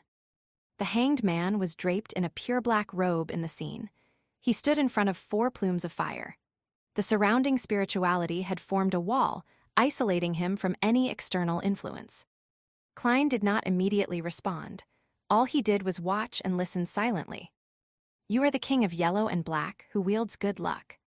I pray for your help." After the hanged man finished his prayer, he waited for a while. Seeing that there was no response, he began dismantling the spirituality wall, extinguished the candles, and tidied up the altar. Finally, he swiped his extended hand as aqueous light spread out, making the altar table look brand new. Water-based spell, the bestowment of the storm. The hanged man is indeed at least a seafarer. Klein nodded slightly. Before the scene vanished, he responded via the method he imagined, transmitting it through the blob of dark redness. Alger Wilson was situated in the Rorsted Archipelago's city of generosity. He had not gone with the sailors to the famous Red Cabaret. Instead, he stayed inside the hotel and sealed the door and windows shut to attempt the ritual the fool had described. After familiarly finishing the prayer, Alger waited patiently for a moment, but did not receive any response. It seems this attempt isn't too successful. Mr. Fool needs to change methods. He was both overjoyed, but also a little disappointed. After everything was done, Alger planned on going downstairs for a bottle of Lanty-proof, alcohol that could aid a folk of rage to unleash his powers. Mandated punishers of the Lord of Storms were rather fond of this sort of beverage. Pulling open the door, Alger was about to walk out when his vision blurred. He saw gray fog billow in the corridor and a hazy human figure sitting in the deepest depths of the fog, as if on a high throne. "I'm aware." The familiar deep voice reverberated around Alger's ears, causing him to freeze where he stood as his head slightly throbbed in pain. Alger's eyes suddenly turned dark. He looked around but realized that nothing had changed. There was still the same squeaky floorboard, the same aged wall candle stands, and the same unclean corridor. "I'm aware." The voice was still resounding by Alger's ears. His expression sank as he hit his chest lightly with his fist, but did not say any words of respect to the Lord of Storms. After a long silence, Alger's expression was restored to normal, but his gaze seemed deeper. Klein did not spend too much time above the gray fog. When all the remnant voices returned to normal, he enveloped himself in his spirituality and plunged into the gray fog, plummeting into the material world. The lights before him flew by rapidly, like the scenes of a movie played back at a speed tens of times faster than normal. After Klein felt faint, he saw curtains that let crimson moonlight through, along with the blurry outlines of the desk and bookshelf. He picked up the silver knife again and removed the spirituality wall in the room. Then, a sudden gust of wind opened the door and went through the corridor. He was completely relieved when he saw that there were no stirrings from Benson's or Melissa's room. This luck enhancement ritual is really indispensable for traveling. It's concealed and mystical. Klein silently murmured and closed the door again, walking towards his bed. His mission tomorrow was to head to the underground markets for beyonder items with Old Neil. This is a Chinese meme that originated from Stephen Chow's movie, Flirting Scholar. The exact scene: https://youtube b/vghbv of vwkt equals 4440. Chapter 68, Monster. At dusk, the setting sun cast long shadows of the carriages and horses. Having informed Benson and Melissa that he was having dinner at the Blackthorn Security Company, Klein headed to the harbor with Old Neil on a public carriage. He was dressed in cheap formal attire, afraid that conflict might break out in such a complicated location. If he damaged his tuxedo, which he took painstaking care of, he would probably cry his heart out. When the sunlight appeared to turn fiery, the carriage stopped. Old Neil, in his usual classic black robe and felt black hat with a rounded edge, ignored the gazes of others and walked diagonally to the Evil Dragon bar ahead of them. Even though the bar was slightly far away and the heavy doors were tightly shut, Klein still heard wave after wave of rapturous shouts. They appeared to be cheering on a hero. When he came close, he suddenly sensed something. He turned his head towards the warehouse opposite to the bar. He saw a stocky man dressed in a uniform standing at a hidden corner on the rooftop. The man carried a huge grayish-white mechanical box and held a thick rifle in his hand. The grayish-white mechanical box was obviously connected to the same colored rifle via piping. Steam-pressured rifle? Klein muttered in shock. He looked at old Neil and said, "This bar can actually obtain such weapons." That was a military-controlled item, although it used extracted phlogiston. The size and weight of the steam backpack were still shocking, something only a true warrior of blood and iron could withstand. The rifle had an extremely high muzzle velocity and shocking destructive power too. Matched with a suitable scope, it was nearly equivalent to an inferior sniper rifle. What? Old Neil squinted his eyes as he looked over, having a confused look too.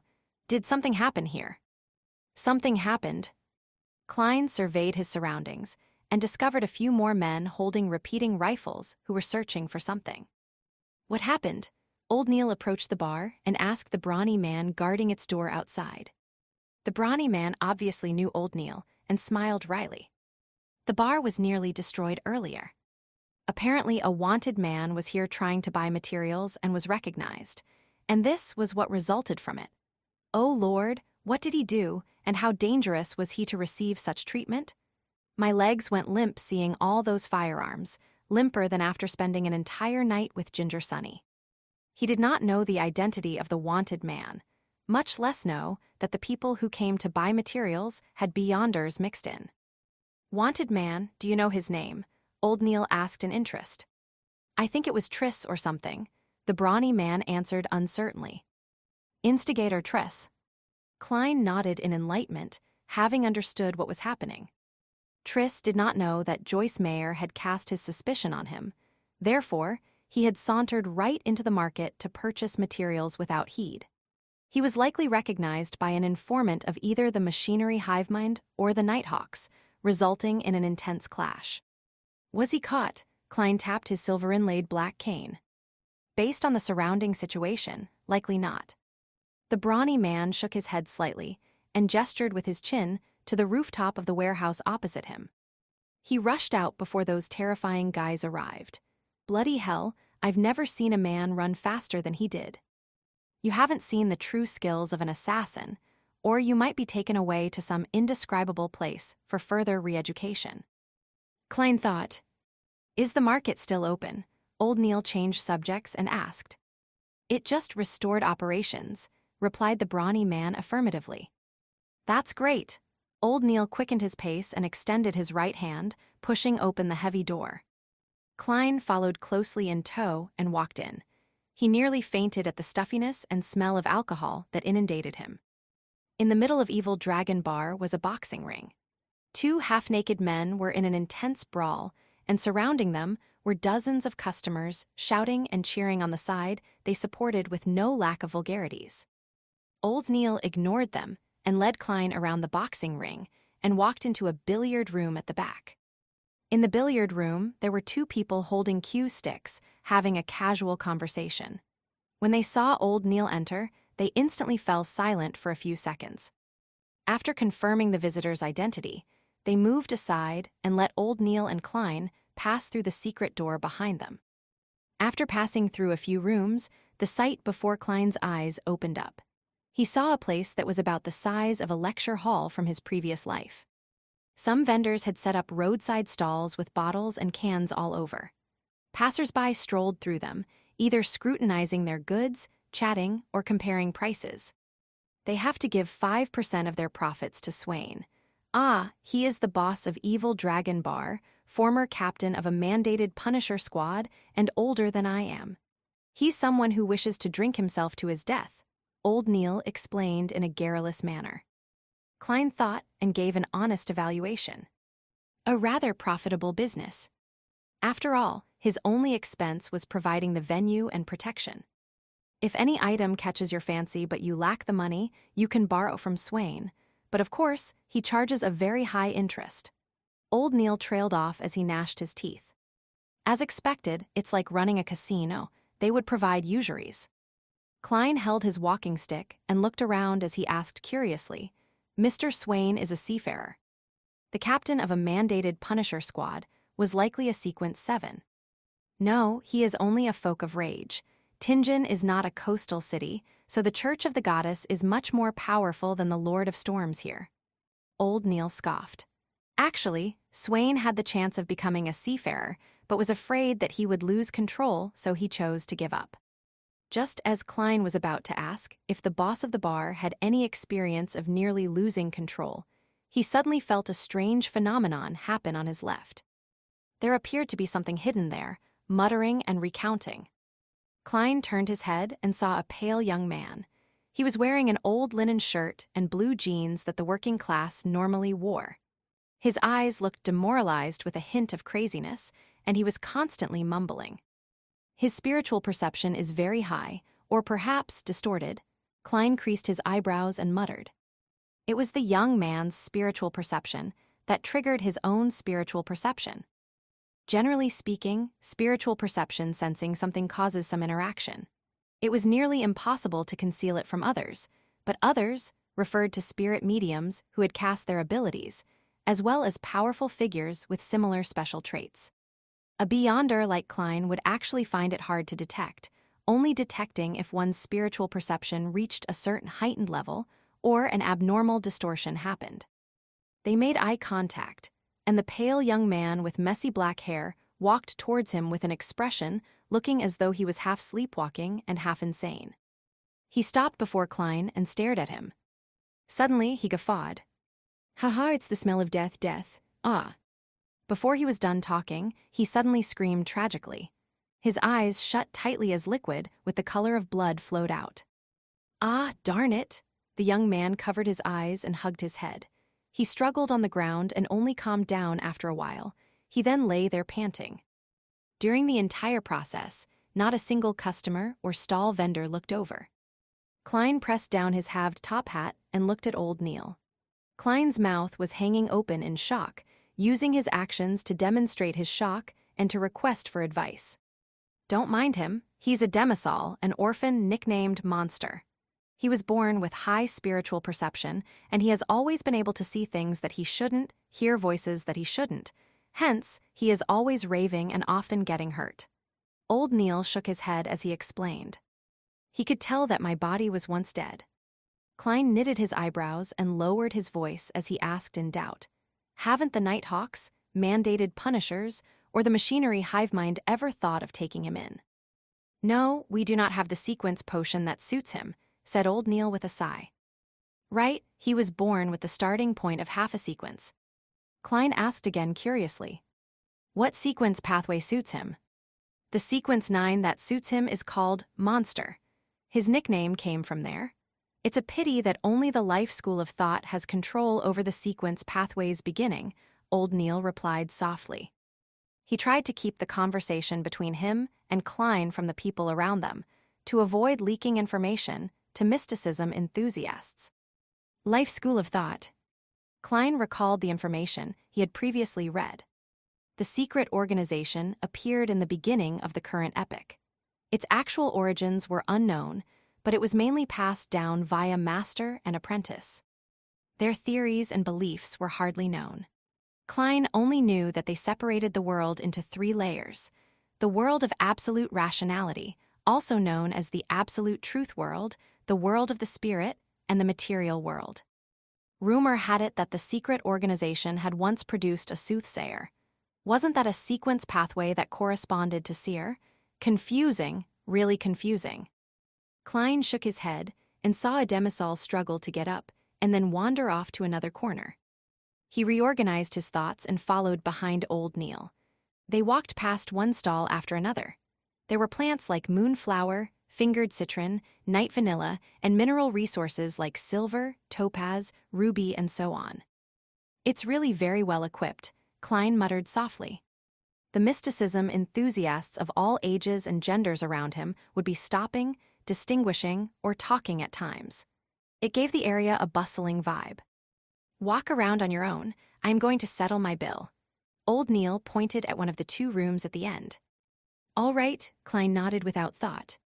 He strolled with his black cane and came before a stall which sold self-made amulets. He took a careful look at it for a while.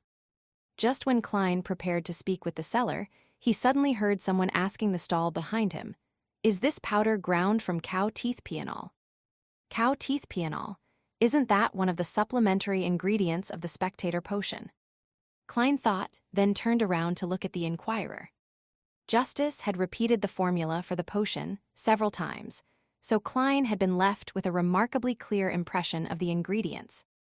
A substance supposed by 18th century chemists to exist in all combustible bodies, and to be released in combustion.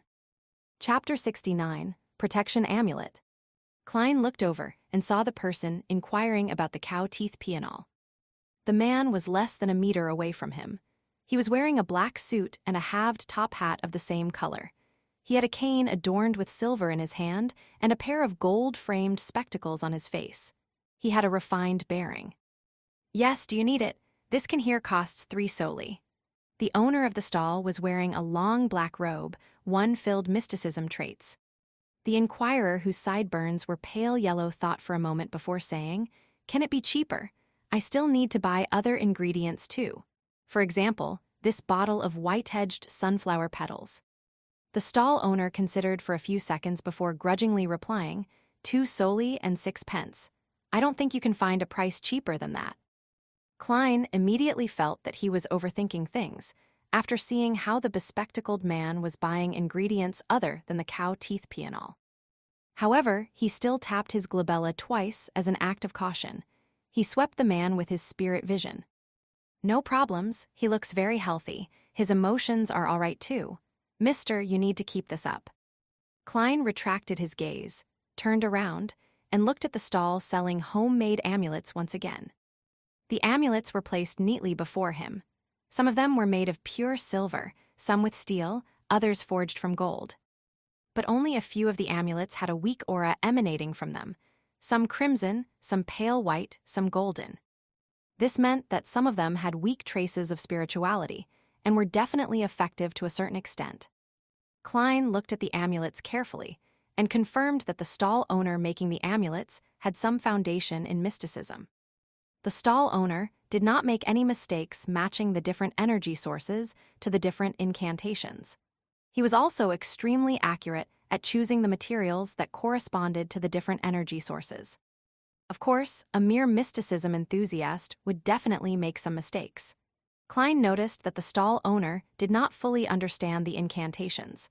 One could not create an incantation simply by translating the content of the prayer into Hermes. The incantations had to follow a certain format that followed unique rules. The other problem was that the stall owner had made mistakes of varying degrees when he was choosing a suitable symbol for the energy sources.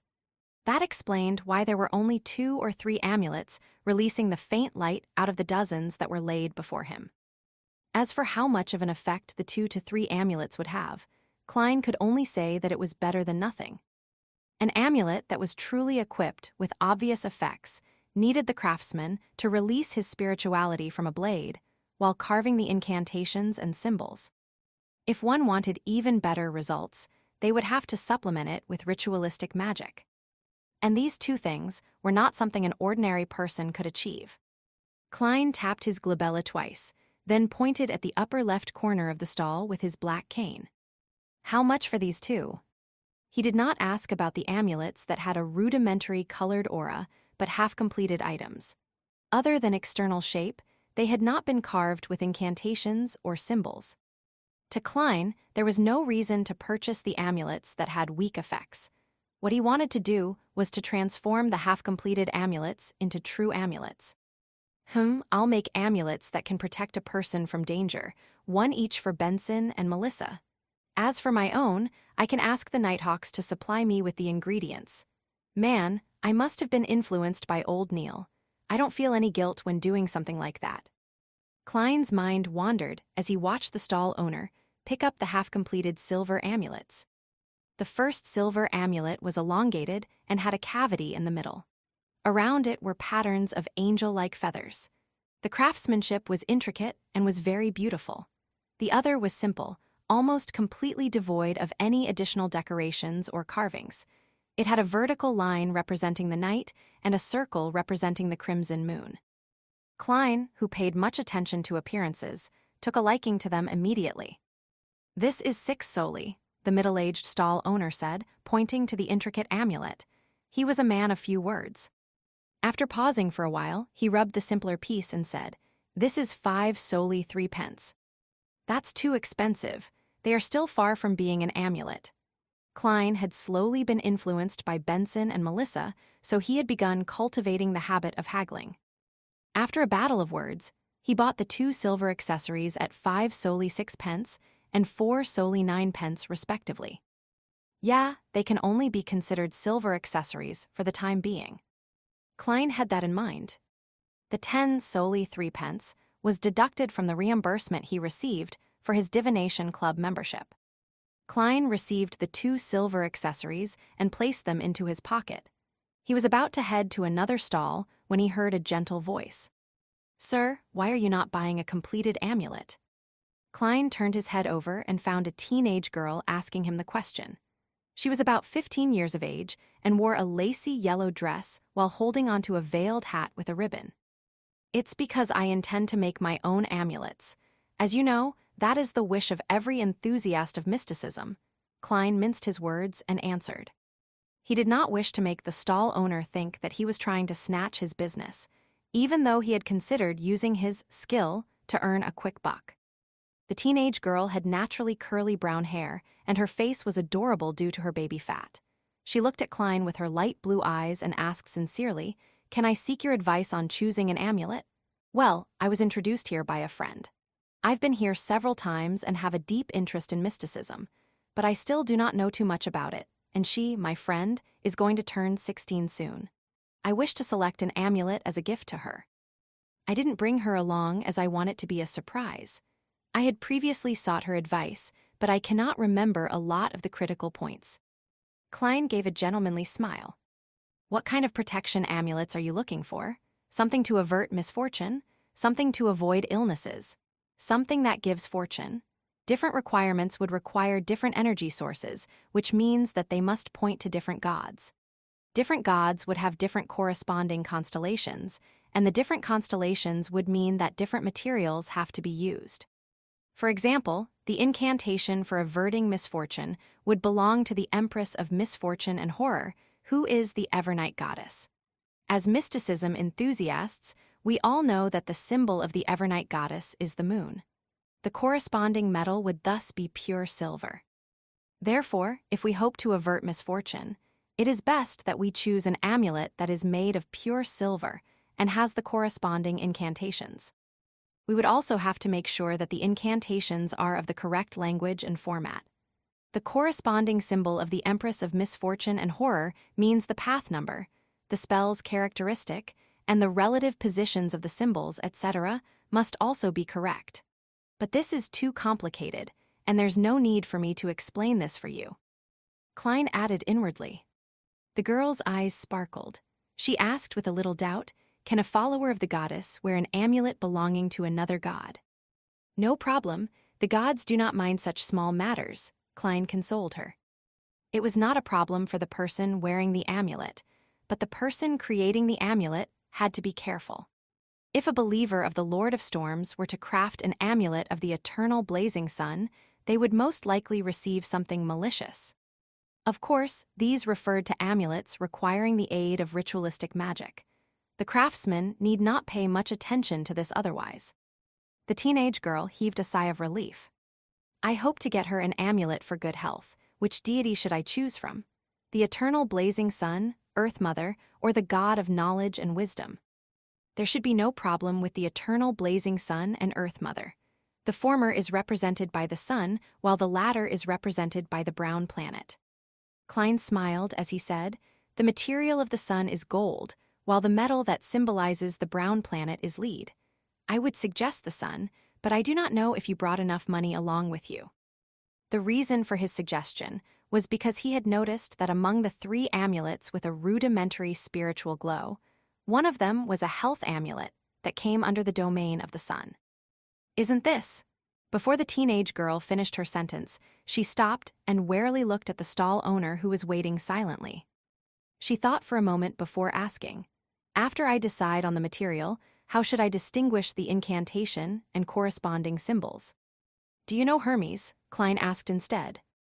"I just started learning it," the teenage girl replied, a little embarrassed. "Then let me choose it for you." Klein pointed at the health amulet made of gold and said, This one has no problems, be it in the incantations or the representing symbol. The teenage girl lifted the edges of her dress and squatted in front of the amulet. She picked up the health amulet with designs of the sun's rays around its edges. She felt as though the amulet was nourishing her, making her feel completely relaxed. Thank you, thank you. She stood up and curtsied in gratitude. Klein laughed and said, I'll leave the rest to you and the stall owner. I have other things to tend to. He looked at the stall owner as he spoke and noticed that the man had a weird look in his eyes, as if deciding if he had to give a cut of the profit to Klein. With a smile, Klein did not bother with the matter anymore. He continued touring the underground market, but he didn't notice any true beyonder ingredients. At this point, old Neil had already paid off his debt. He was holding a dark-colored wooden box in his hands. He pointed to the other room behind and said after he noticed Klein's look of doubt, Go there if you wish to buy or sell beyonder ingredients. After all, no one wishes to let others know what extraordinary items they are purchasing. I understand, Klein nodded as though in thought. There was no need for him to go there for the time being. He headed toward the exit of the underground market together with old Neil. How much for these elf flowers? A query suddenly entered Klein's ears. Elf flowers, that's also an ingredient for the spectator potion.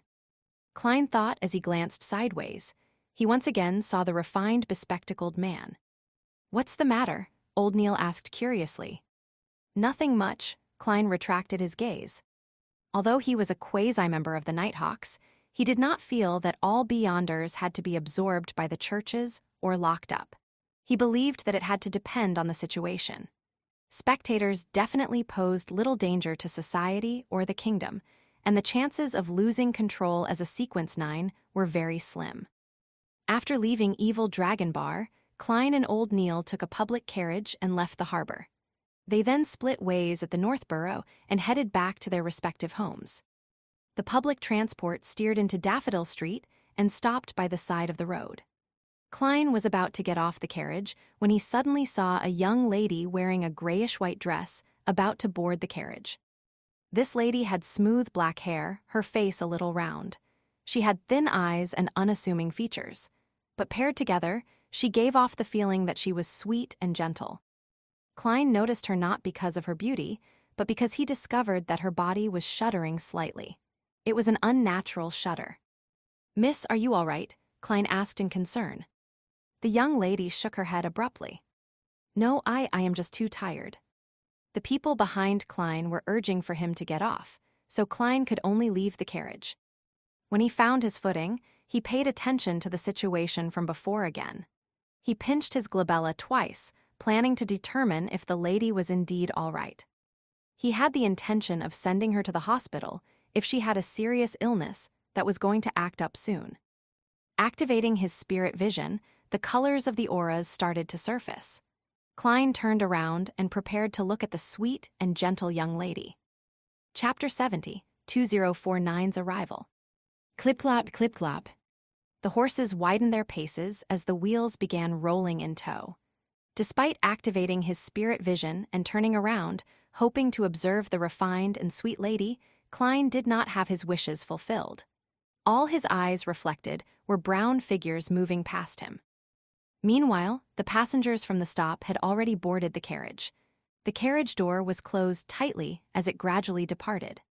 Within the carriage, 20 to 30 people stood closely to each other, their energy fields overlapping and shielding each other. Hence, it was an explosion of colors in Klein's vision, making it difficult for him to differentiate. He shook his head quietly and raised his finger to tap his glabella to deactivate his spirit vision.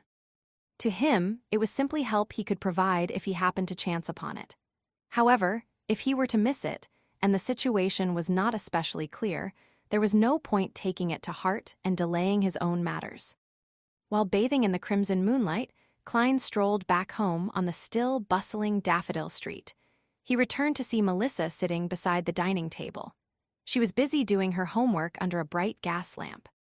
She bit at the fountain pen and frowned, appearing deep in thought. Where S. Benson? Klein asked casually. Ah, Melissa looked up. She blanked out for a few seconds before saying, "He said he went around a few boroughs today and was covered in sweat. He's taking a nice, relaxing bath."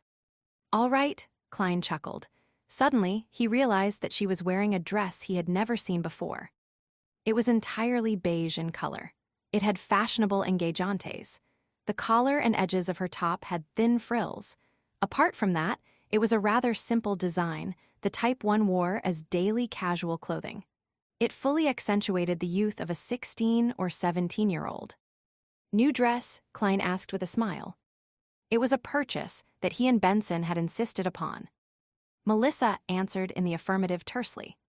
"I just took it back from Mrs. Rochelle. I was thinking that since I had to wash it later, I might as well try it on first." Klein was rather puzzled when he heard that. "Mrs. Rochelle, wasn't she our former neighbor?" Melissa nodded and explained in all seriousness. "Mrs. Rochelle is actually a seamstress, but she was quite unlucky. She had no choice but to sew and mend clothes for others at home. She leads a pretty tough life. I knew that she had pretty good skill, and the price she quoted is cheaper than at a women's clothing store. Furthermore, it's very well tailored to my figure, so I ordered a new skirt from her. It only cost 9 soldi and 5 pence and took only a few days. A dress of a similar style would cost 3/2 of a pound at Harrod's department store." "What a frugal girl. Sis, I know that at least half the reason is due to your pity of Mrs. Rochelle." Klein did not reproach Melissa for deciding things for herself. Instead, he said with a smile, "When did you go to Harrod's?" "That was at House Street, near the Divination Club. It was somewhere where the middle class shopped." Melissa was momentarily at a loss for words. It took her a long while before she said, "It was Selina and Elizabeth. They insisted I accompany them. Actually, well, I actually prefer Gears more. I like places with steam and machinery. Yeah. It's quite, well, nice for a girl to occasionally shop at a department store." Klein laughed as he comforted his sister. After some idle talk, he briskly walked to the second floor, hoping to wash away the repulsive mixed smells from the bar. Just as he was about to return to his bedroom to get a change of clothes, he suddenly heard sounds coming from the bathroom close to the balcony. A few seconds later, Benson stepped out while drying his gradually receding hairline. "How was it? Did you compliment Melissa's new dress?" He shot a glance at Klein and asked with a smile. "I guess I forgot. All I did was ask where it was done." Klein thought for a moment as he said. Benson immediately chortled and shook his head. How unbecoming of an elder brother. When Melissa received the dress, she couldn't bear putting it down. After rushing to cook and wash the dishes, she immediately wore the dress and has refused to take it off ever since. Wasn't she planning on changing after showering? She can wash and starch the clothes while doing so. Klein subconsciously refuted, with the explanation that Melissa had given. "Tusk," Benson sighed. "It's been scorching the past few days. She was busy in the kitchen for a long time, so I believe she would feel much better doing her homework after a shower." "That's right." Klein was suddenly enlightened as he gave his brother a knowing smile. "So that's what kind of person you are, Melissa. There's nothing wrong with a girl caring for her appearance. There's no need to find excuses." The corners of his mouth curved up as he shook his head, gently, before walking into his bedroom. While he was showering, Klein faintly heard knocking downstairs. He immediately wondered. Doesn't the worker who's in charge of collecting coins for the gas meter come only once every 2 weeks? Could it be Mrs. Shawd from next door? That can't be. It's said that this lady strictly abides by the etiquette of middle-class society. She would not visit at an inappropriate time. In his puzzlement, Klein wiped dry his body. Wearing old but comfortable shirt and trousers, he came down the stairs.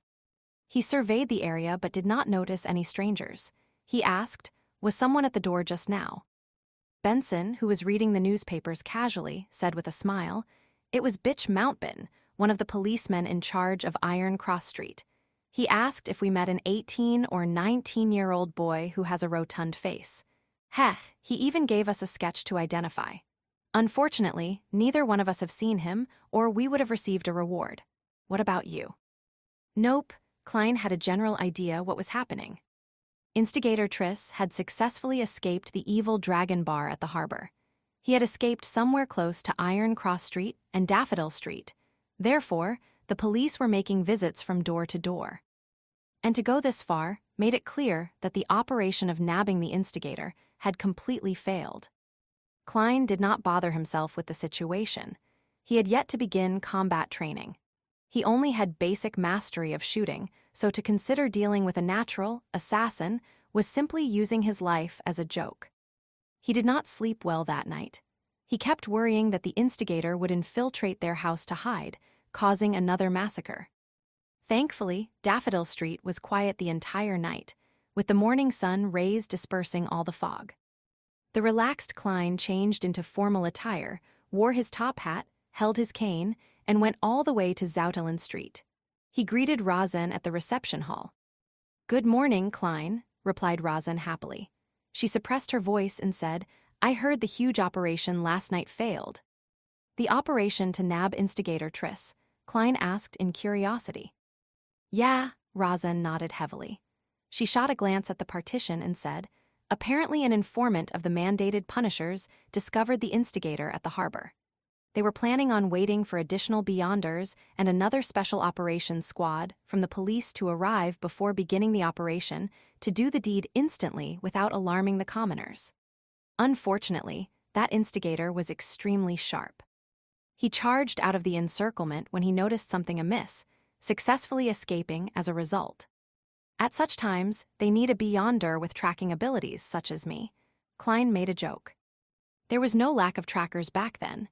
Dunn Smith's voice suddenly sounded. Rosen turned her head abruptly and saw the captain wearing his black trench coat. He was glaring right at her with his deep pair of gray eyes while leaning against the partition's frame. She hurriedly raised her hands to cover her mouth. Then, she shook her head incessantly, expressing her futile innocence. Dunn turned his gaze to Klein and after some thought he said, "There were a total of 6 Beyonders from the mandated punishers, the machinery hivemind, and us Nighthawks. We traced the injured Triss to Iron Cross Street's lower street. We found his temporary residence, but the clues ended there. Be it Beyonder methods or ordinary investigations, nothing worked. It was as though he evaporated into thin air, disappearing completely." "Do you need my help with divination?" Klein asked probingly. Dunn shook his head gently. "The machinery hivemind had a mystery prior. He is a senior Beyonder as good as old Neil. I even suspect that he's already at Sequence 8. I'm just unaware what the name of the corresponding potion is. The Theosophy Order's heritage to this day must have something special about it," consoled Klein. For the rest of the morning, he continued his mysticism curriculum, read the historical information and documents, and practiced various techniques just like always. With lunchtime almost approaching, Klein's mind began to wander. Another few minutes later, he put away the documents, having heard the summoning of his stomach. At that moment, Dunn Smith came into the clerk office. He said in a deep but mild manner, "Klein, follow me to Channy's gate. Sealed artifact 2049 has arrived. The subsequent operation might require your sensing of that notebook." "All right," Klein got up and replied. His thoughts became scrambled. He imagined how the sealed artifact would look or if the operation would be dangerous. While in this rather tense silence, he followed Dunn down the stairs and into the tunnel. After going straight at the intersection, Dunn suddenly stopped and turned his head, saying sternly, "Do this action together with me. Keep doing it and absolutely do not stop. Remember, absolutely do not stop. This is for your own safety." While speaking, Dunn bent his arm followed by extending it. He repeated this action without stopping. Klein looked at the captain demonstrate in a befuddled manner. Suddenly enlightened, he asked, "Has this got to do with the uniqueness of the sealed artifact?" "Yes," Dunn nodded with abnormal seriousness. "Repeating such an action will allow us to discover if anything happens to you immediately. Saving you in time will not result in any life-threatening dangers." "Okay." Klein did not hesitate further as he began the repeated action of bending and extending his arm. "If your arm is sore, use the other one," added Dunn. "Sealed artifact 2049 sure is odd. What meaning does this action have? It seems very dangerous." These thoughts flashed past Klein's mind as he looked solemnly at the captain.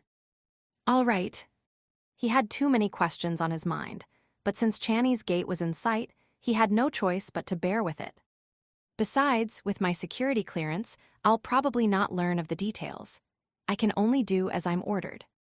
Klein exhaled as he followed Captain Dunn to the keeper room outside Channy's gate. Chapter 71, Sluggish Phenomenon. Klein repeatedly bent and extended his arm as he watched Dunn push open the keeper's room with his body sideways. The captain's carefulness and high alertness, as well as the ridiculous and laughable protective actions, left him feeling abnormally tensed.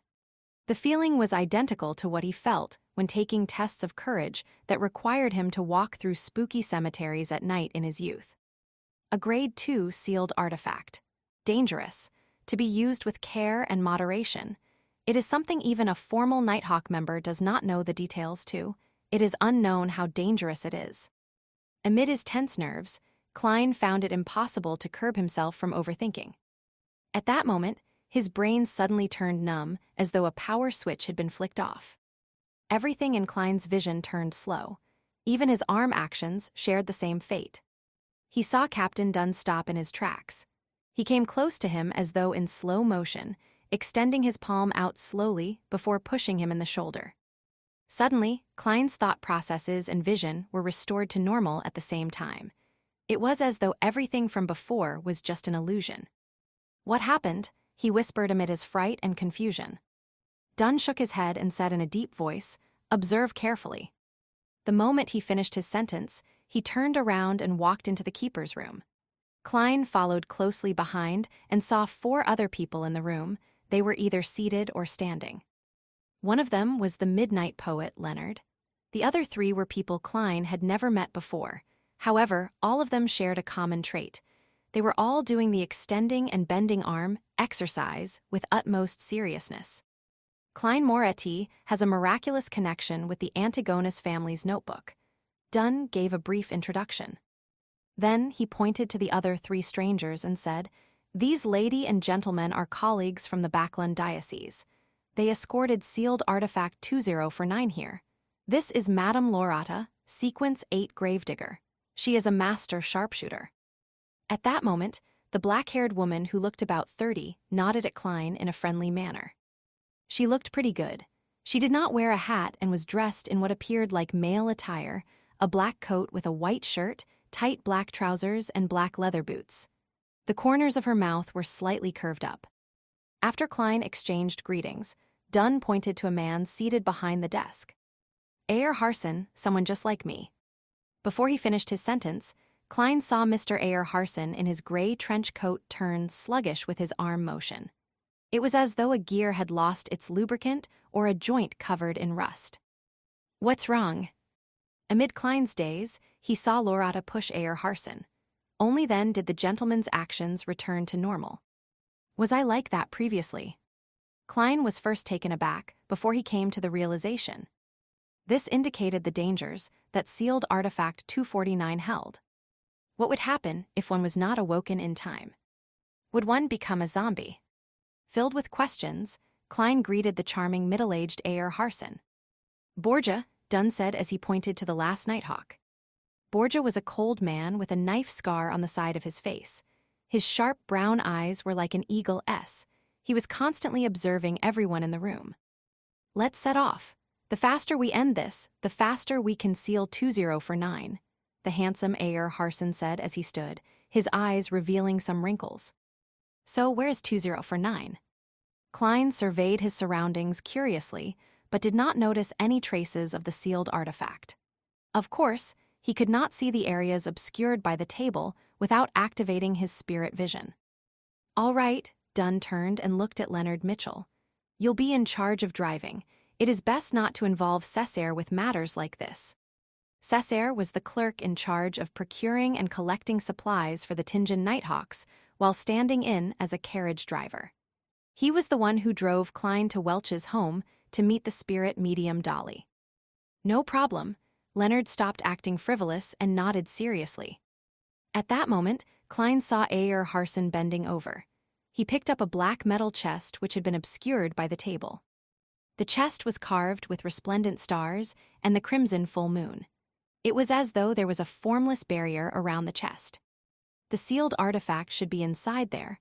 I wonder what 2049 looks like. Klein observed the chest curiously. Thump. Thump, thump. Violent knocking sounds suddenly erupted from the black chest. Even the surface of the chest bulged time and time again. Thump, thump, thump. It was as though something horrifying had awakened within the chest and was pounding wildly. The sound of the knocking was beaten into the hearts of everyone present. It's alive. Just as Klein had a thought, he saw Captain Dunn's arm exercises turning sluggish, as if his joints were layered with glue. Borgia, the Nighthawk from Backland, pushed Dunn's shoulder, allowing him to recover. It's like doing the robot dance when one is affected by 2049. If all of us are under its influence, wouldn't we be some awkward dance squad? Luckily, 2049 seems capable of only influencing one person at a time. Klein lampooned to relax his tense nerves. He did not dare halt his arm exercises. He followed Dunn's lead and left his cane behind. He then followed behind the 5 Nighthawks through the tunnel and up the stairs to the second floor of the Blackthorn Security Company. Leonard had gone ahead and notified everyone in the front of the buildings, so Razan and the rest had all made their way to the 3rd level. These incidents rarely involved them, but they were not completely alien to them. Another Nighthawk, Kenley, had replaced Dunn in his watch over Channy's gate. Klein heaved a sigh of relief when he reached the carriage. He looked suspiciously out the window and said, "Won't 2049 affect the ordinary people on the streets?" From their journey underground to the carriage, sealed artifact 2049 had already caused 6 sluggish incidents, 2 of which were targeted at him. He had been jolted awake by Captain Dunn and Leonard Mitchell, respectively. The rate of the sluggish effect was rather alarming. No worries, 2049 will target humanoid creatures within 5 meters of it first. The closer you are to it, the easier it is for you to be chosen. As long as there are 3 people surrounding it, people who happen to be around when the carriage steers past will not be affected. The beautiful, black-haired Lady Lorata explained with a lazy tone. What a weird sealed artifact. Klein thought as he continued his arm exercises. Dunn and the rest of the Nighthawks did not speak on the journey to Ray Bieber's house. They were paying close attention to each other's condition. Only Lorata wore a nonchalant look. At times, she took in the sights of Tingin's not-so-clean streets, and at other times, she praised Backland's underground water system. Soon after, the familiar building finally entered Klein's line of sight. The group of 6 made their way to the 3rd level while observing each other. The door to Ray Bieber's house was labeled with the Tingen Police Department symbol, indicating that entry was forbidden to unauthorized personnel. As Dunn did his stretching exercises, he took out a key. He opened the newly changed lock, then turned around, allowing Ayer Harson, who was carrying the black chest, to enter first. Thump. Thump, thump, thump. The sealed artifact in the black chest knocked violently once again, even more violent than before. This made Ayer Harson's arm waver from side to side uncontrollably. It even made Klein suspect that the chest would be pounded open in time. Thump, thump, thump. Klein quickly noticed that Captain Dunn's movements were becoming sluggish. He was about to wake him up when a buzz sounded in his brain. His brain became numb. The scenes before his eyes played as though they were in slow motion. Didn't they say that it only affects one person at a time? Klein's thoughts quickly became sluggish. At this moment, the prepared Lorata and Borgia woke each of them up respectively by pushing them. Having his thought processes and vision restored, Klein looked around with lingering fear. He nearly blurted out, "Didn't you say that 2049 can only affect one person at a time?" Thankfully, I did not stop my stretches. When sealed artifact 2049 enters its berserk mode, it can affect up to 2 people at once. We can confirm that Ray Bieber is indeed a descendant of the Antigonus family, Ayer Harson said with a mechanical tone. Lorota let out a faint laugh. She looked at Klein and said, 2049 becomes very agitated when it meets a descendant of the Antigonus family, even if only their scent remains. Its abilities would also increase considerably. I believe you would be able to understand its feelings. Well, I don't. Klein asked curiously, so is it a living creature? Loretta smiled, but did not reply him directly. You'll know in a while. As long as Ray Bieber hasn't escaped Tingen, 2049 will lead us to him. Klein could only put his other questions on hold as he walked around the room with the Nighthawks. Amid the loud and violent thumping from the chest, they locked the door, walked down the stairs, and returned to the carriage. Ayer Harson looked out the window several times and confirmed that there were no pedestrians within a 5-meter radius of them. He then placed the black chest on the ground and twisted the mechanical switch to release its spiritual restraints. The violent thumping stopped suddenly, slipping the entire carriage into silence. Not even the breaths of the Nighthawks could be heard. Klein held his breath as the black chest opened slowly. A sharp creak that hurt his ears could be heard. Creak! The chest fell as a slender brown arm extended out of the chest. It was about the length of a child's finger. 2 arms pressed forward one after another as an object about the size, a normal human being's palm, appeared bit by bit in front of Klein and company. It had clear elbow, finger, and knee joints. Covered in an oil-stained brown cloth, its face was painted with the colors of a clown, red and yellow. It was a wooden puppet with a weird appearance. 2049 lifted its head and looked at Klein with its pure black eyes. Its rigid mouth slowly parted to reveal a clown-like smile. Chapter 72, Tracking. The wooden puppet's face was painted in red and yellow like the common clown. The corners of its mouth were upturned high, revealing an abnormally comical smile. Its lips parted to reveal a dark and deep mouth. Klein, who had locked his gaze with it, felt his hair stand as intense horror leaped out of his heart in an uncontrollable manner. Everything before his eyes grew dull, as though he was looking at the world through a piece of thick brown glass. Klein's thoughts slowed down gradually, and he instinctively wanted to ask for help, but his neck seemed to be held tight by a rope. He couldn't make a single sound, and the single word was trapped in silence. Just then, Dunn noticed his arm exercises becoming sluggish and pushed him heavily. The brown glass before Klein's eyes shattered in an instant. He blurted out the word help, which had remained dormant in his throat. It reverberated within the carriage with sharp panic. It's getting stronger, Klein spoke in a very certain tone. Being next to a strange sealed artifact like 2049 really placed on in terrifying peril if they were not careful. No, it was totally impossible to guard against it. It could only be avoided through other methods. It's normal, Ayer Harson said steadily, nodding. Loretta chuckled. It seems to like you. Don't worry. It is a relatively less dangerous grade 2 sealed artifact.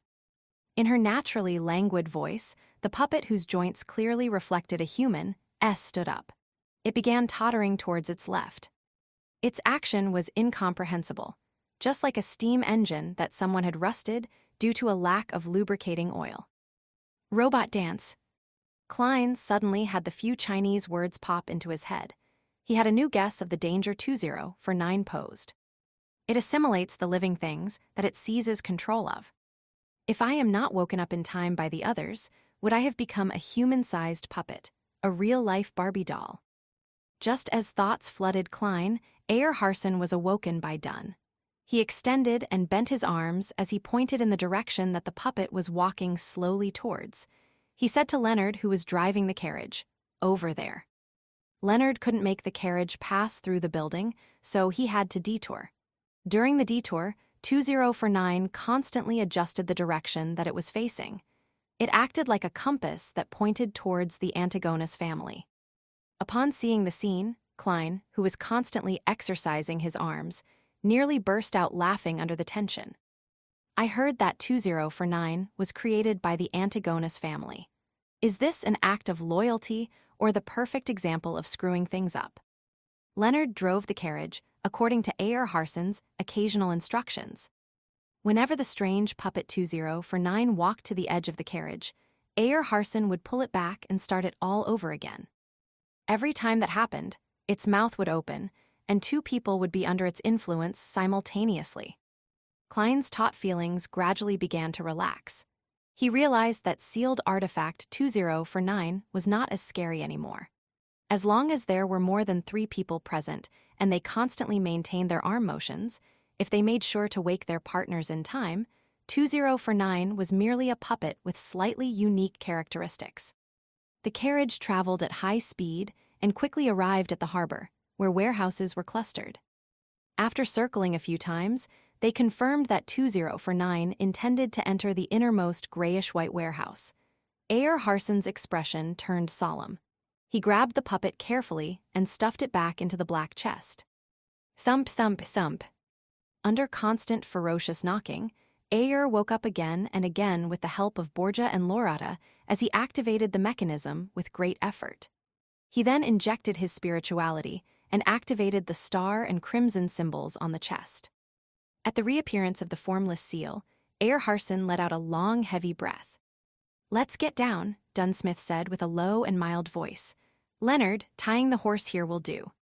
Dressed in trench coats, suits, or shirts, the six left the carriage and walked into the innermost warehouse. As they walked, they uniformly stretched and bent their arms. This added a comical and ridiculous vibe to the rather tense situation. The Nighthawk awkward dance squad. Klein could only complain inwardly to ease such a feeling. However, there was no other way around it. According to his observations, 2049 first affected the upper body. Therefore, to detect it in time to prevent a more dangerous situation from developing, they only had the choice of extending and bending their arms, shake their necks or bodies. However, the latter only made one look like a hooligan. As for actions like blinking eyes and striking one's eyebrows, they were either too easily ignored or the action was too big. Neither was a good option. This awkward dance squad is better than Causeway Bay. Triad members. Klein sighed in resignation and followed Captain Dunsmith and company. As they approached the warehouse's door, the deeper his anxiety and worry became. No one knew what kind of effect the notebook had on Ray Bieber. If something dire happened, Klein did not dare pin his hopes on transmigrating again. Furthermore, he discovered that he could still be injured and bleed while chopping ingredients for dinner. The speed at which he recovered was normal too. He wasn't some kind of monster that was impervious to combat or death. As they walked, Dunn suddenly lowered his non-moving hand and made a pressing gesture to beckon everyone to stop 10 meters away from the warehouse's door. "Klein, divine if there is any danger in the warehouse. It'd be better if you could tell the level of danger," Dunn said as he turned his head to Klein. His gray eyes looked deep as usual. There was no fear. Klein gave an unnoticeable nod and stopped the hand exercise. He extended his right hand to his left cuff and removed the silver chain that had a hanging piece of topaz. As he was still moving his arms, Dunn realized his sluggish actions in time and woke him up with a nudge. Klein held the silver chain with his left hand and allowed the topaz to hang down naturally. Simultaneously, he moved his right arm, but with a much smaller range of motion. When the topaz stabilized, he half closed his eyes, outlined the spherical light, and entered cogitation.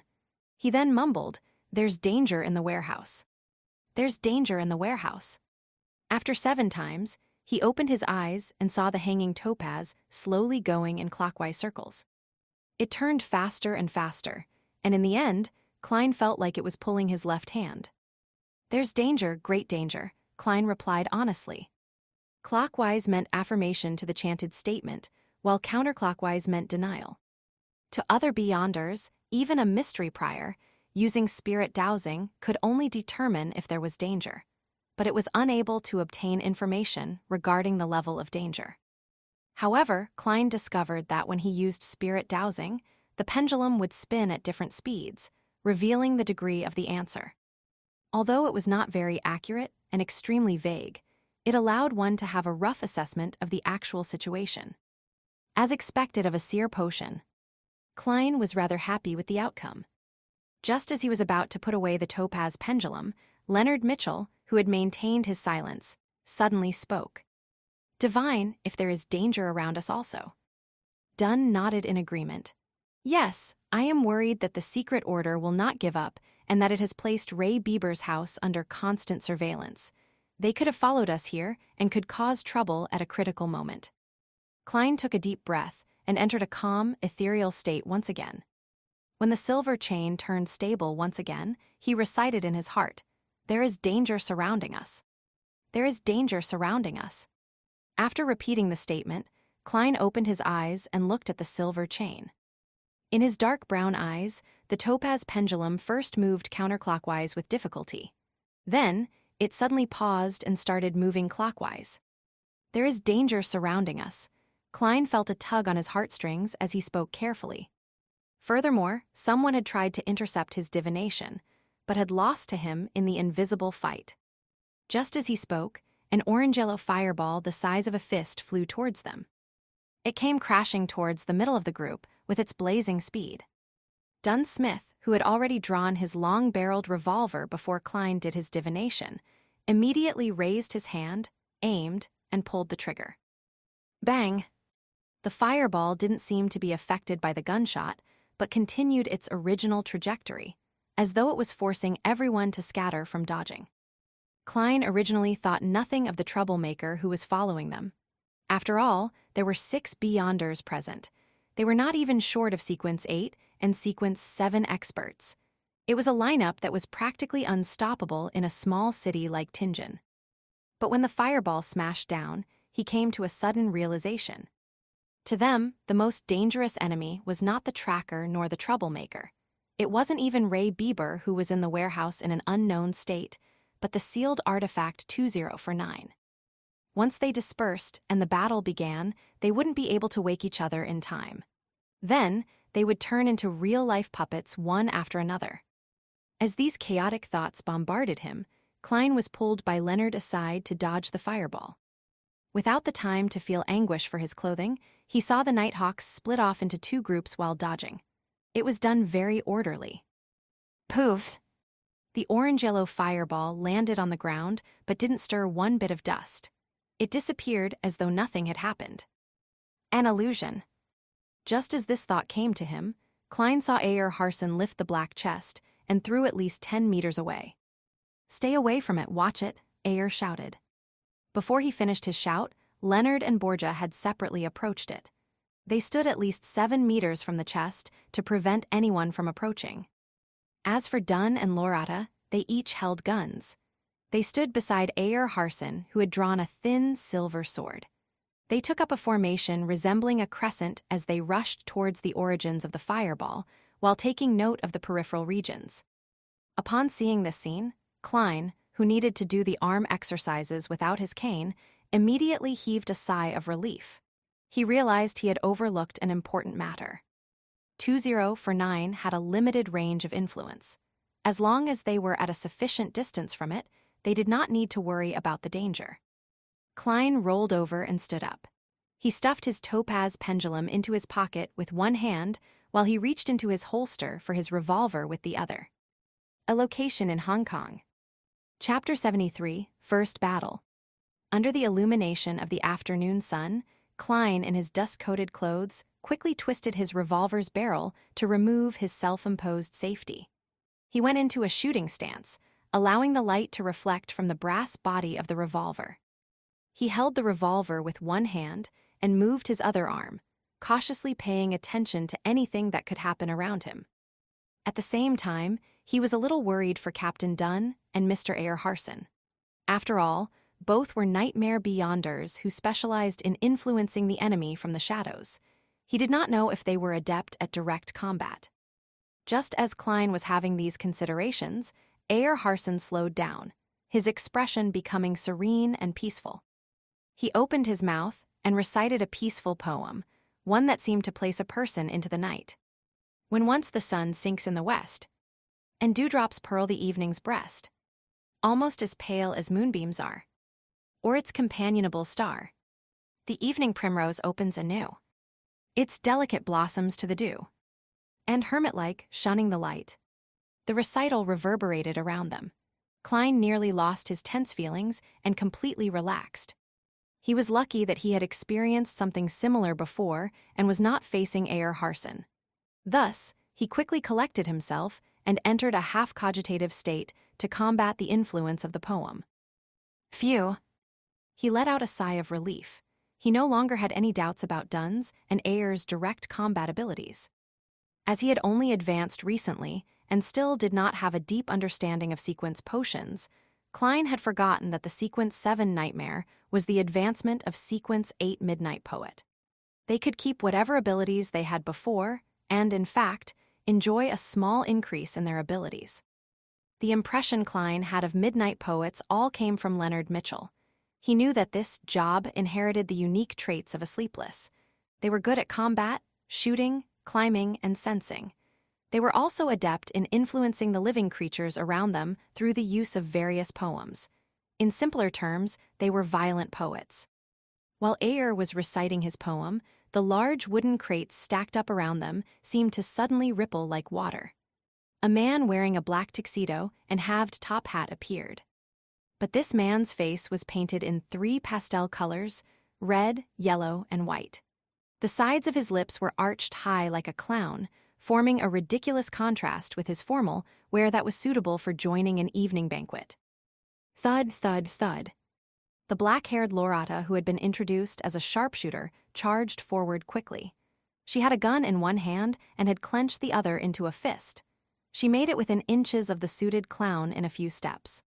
The suited clown seemed to be affected by Ayer Harson's poem. His body was swaying, and he had a peaceful expression in his eyes. He did not have any desire to retaliate. Lorata tilted her body with a boxing maneuver as she pulled back her fist, then punched toward the suited clown's face. Bang! The air crackled as the suited clown shattered suddenly like a mirror, pieces quickly evaporating and vanishing into thin air. At this moment, the suited clown quickly appeared once again in the shadows of the wooden crates a few steps away. The suited clown's figure outline quickly appeared again. The person under the influence of the poem was only an illusion. It was a performance. The suited clown grinned again. It had a comical look as he pressed down on his halved top hat with one hand and pointed a finger gun with the other. Bang! The sound of a shot rang from the finger gun. Lorata fell to the left and rolled on the floor, dodging the attack. But nothing had happened except for the fake gunshot. Bangs, bangs, bang. Dunn and Ayer each lifted their guns and fired steadily. The suited clown dodged adeptly, sometimes to the right and left, sometimes rolling on the ground. It was as if he was an acrobat act in a circus. Suddenly, Lorata surprisingly charged forward again. Despite being called a sharpshooter, she was still using her fists. Bam! The suited clown could not dodge the attack in time and could only lift his left arm to block the fist. Seeing the clown stop, Dunn and Ayer did not hesitate to each take aim and pulled the trigger. At this moment, the arm that the suited clown used to block Lorata's fist ignited with an orange-yellow flame. In an instant, the flame enveloped the suited clown and spread towards Lorata. Bangs, bang! Dunn and Ayer fired their revolvers, hitting the ball of flame. The flames burned rapidly, and soon, all that was left were black ashes floating in the sky. But the suited clown once again appeared behind the stack of wooden crates close by. He lifted his right hand and pointed a finger gun once again. Bang! Amid the illusory gunshot, Lorata suddenly stopped in her tracks. She did not charge forward. Mud was splattering in front of her as a bullet appeared. The suited clown was no longer delivering an illusion with this strike. It was hard to discern real from fake, reality from illusion. Bangs, bangs, bang! The suited clown shot at Dunn and Ayer repeatedly while hiding away and appearing at random times. Upon seeing this, Lorata squinted and lifted the dull gold revolver in her left hand. Bang!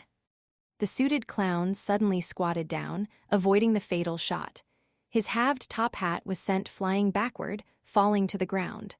The bullet had left a visible scorch mark on the hat. After rolling a few times on the floor, the suited clown scaled the stacks of wooden crates with the agility of a monkey. He shot air bullets out of his finger gun from the high ground. Ayer Hansen took a few steps back and lowered his gun. He began his recital once again. Waste its fair bloom upon the night. Who, blindfold to its fond caresses, knows not the beauty it possesses. The suited clown jumped repeatedly between the crates. He suddenly raised his hand to scratch his ears and looked at Ayer with a comical smile. Could he have stuffed his ears? The sequence potion that the secret order possesses sure is weird. Klein observed the fight from far away as he made silent guesses. Just as his thoughts flashed through him, he suddenly saw a figure appear at the top of a warehouse beside him. Furthermore, it was running straight inside where Ray Bieber was hiding. That figure was dressed in a grayish-white uniform, one which workers at the docks wore. His face also appeared to be painted red, yellow, and white. The suited clown is responsible for distracting Captain, and the rest, while the other person retrieved the diary. Klein instinctively raised his right hand and shot at the figure on the roof. He had just taken aim when the figure suddenly squatted, switching from running to rolling on the ground. Bang! Klein did not stop pulling the trigger. He saw the figure suddenly pause, blood blooming in a spurt. The figure looked at him in shock. While bearing the pain, he continued charging into the warehouse. That felt like a lucky shot. Klein twitched his lips and pulled the trigger once again. This time, the bullet hit the wooden roof beside the figure. Bangs, bangs, bang. Leonard and Borgia also shot, but did not hit the figure. Klein wanted to criticize how terrible their shooting skills were as compared to his when he suddenly stopped pulling the trigger. That's right, why must we stop him?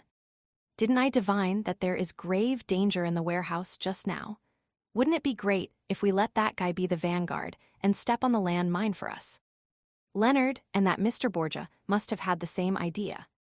With this thought, Klein lifted the barrel of his revolver and shot at the sky. Bangs, bangs, bang. As the gunshots rang, the figure managed to reach the innermost region of the warehouse unobstructed. He lunged downwards, slamming into the roof as he fell down with the collapsing roof. Immediately following the commotion, the black-haired Lorata's eyes suddenly turned black. Her left hand began making a strange pulling action. The suited clown's jumping actions suddenly came to a pause as his ankle seemed to be grasped tightly by an invisible hand. Dunn did not shoot immediately and instead pointed his revolver downward. He opened his mouth, and by simply using his spirituality to resonate the air around him, he produced a strange, faint, and ethereal voice without the use of his throat. Thus it blooms on while night is by, when day looks out with open eye. Bashed at the gaze it cannot shun. It faints and withers and is gone. The suited clown suddenly became limp, as if he had lost the desire to live. Ayer Harson lifted his handgun and took aim, his finger pulling the trigger immediately. In that split second, there was an abnormal and tragic wail that came from the warehouse. Ah! The cry contained immense fear, as though he had encountered an unimaginably terrifying matter. The hair on Klein's body stood on end. The tragic cries came to a sudden stop as silence was restored in the deepest parts of the warehouse. It was a skin-crawling silence. Bang! Affected by the cry, Ayer only managed to shoot the suited clown in the belly. House. The silence was once again broken from the deepest depths of the warehouse. What should have been soft panting sounded. It reached a crescendo that tightened everyone's nerves. Thump, thump, thump, thump, thump, thump. Inside the black chest, 2049 had reached a frenzied state. Adapted from John Clare's Evening Primrose. Chapter 74, Ray Bieber. Ha ha ha. Thump, thump, thump. The loud panting and the intense knocking alternated first before they resounded together. It made Klein and company extremely nervous, as though they were hearing some evil murmur. Taking advantage of the moment Ayer, Dunn and Lorata had their attention redirected. The suited clown suddenly pulled out a long piece of paper from his pocket. Pa! He threw it with his right hand as the slip of paper ignited into a black fiery whip. Then, he lashed it towards the side of his ankle. A fleeting but tragic scream sounded as the suited clown escaped the invisible shackles and did a backflip. Bangs, bangs, bang. Dunn, Ayer, and Lorata shot, but their bullets only ended up hitting the wooden crates. The suited clown did not stay any longer, as he pressed down on his wound with his right hand while escaping in a direction opposite the warehouse. He was so fast that in the blink of an eye, all that was left was a hint of his back. And before he vanished, his right hand which pressed down on his abdomen moved towards his left arm. The wound on his stomach had already vanished, looking completely fine.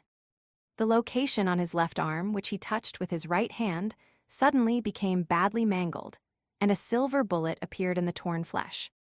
Dunn and the rest didn't chase after him, because the panting from the innermost warehouse was so loud that it was making them nervous and insecure. Bang! The door of the innermost warehouse suddenly exploded and flew in all directions. Then, something wrapped with a torn cloth flew out and landed not far from Klein. When Klein cast his gaze over, he realized that it was an arm. Its bloody flesh had been chewed on, and its white bones were cracked in an irregular fashion as they jutted out. Pa, pa, pa.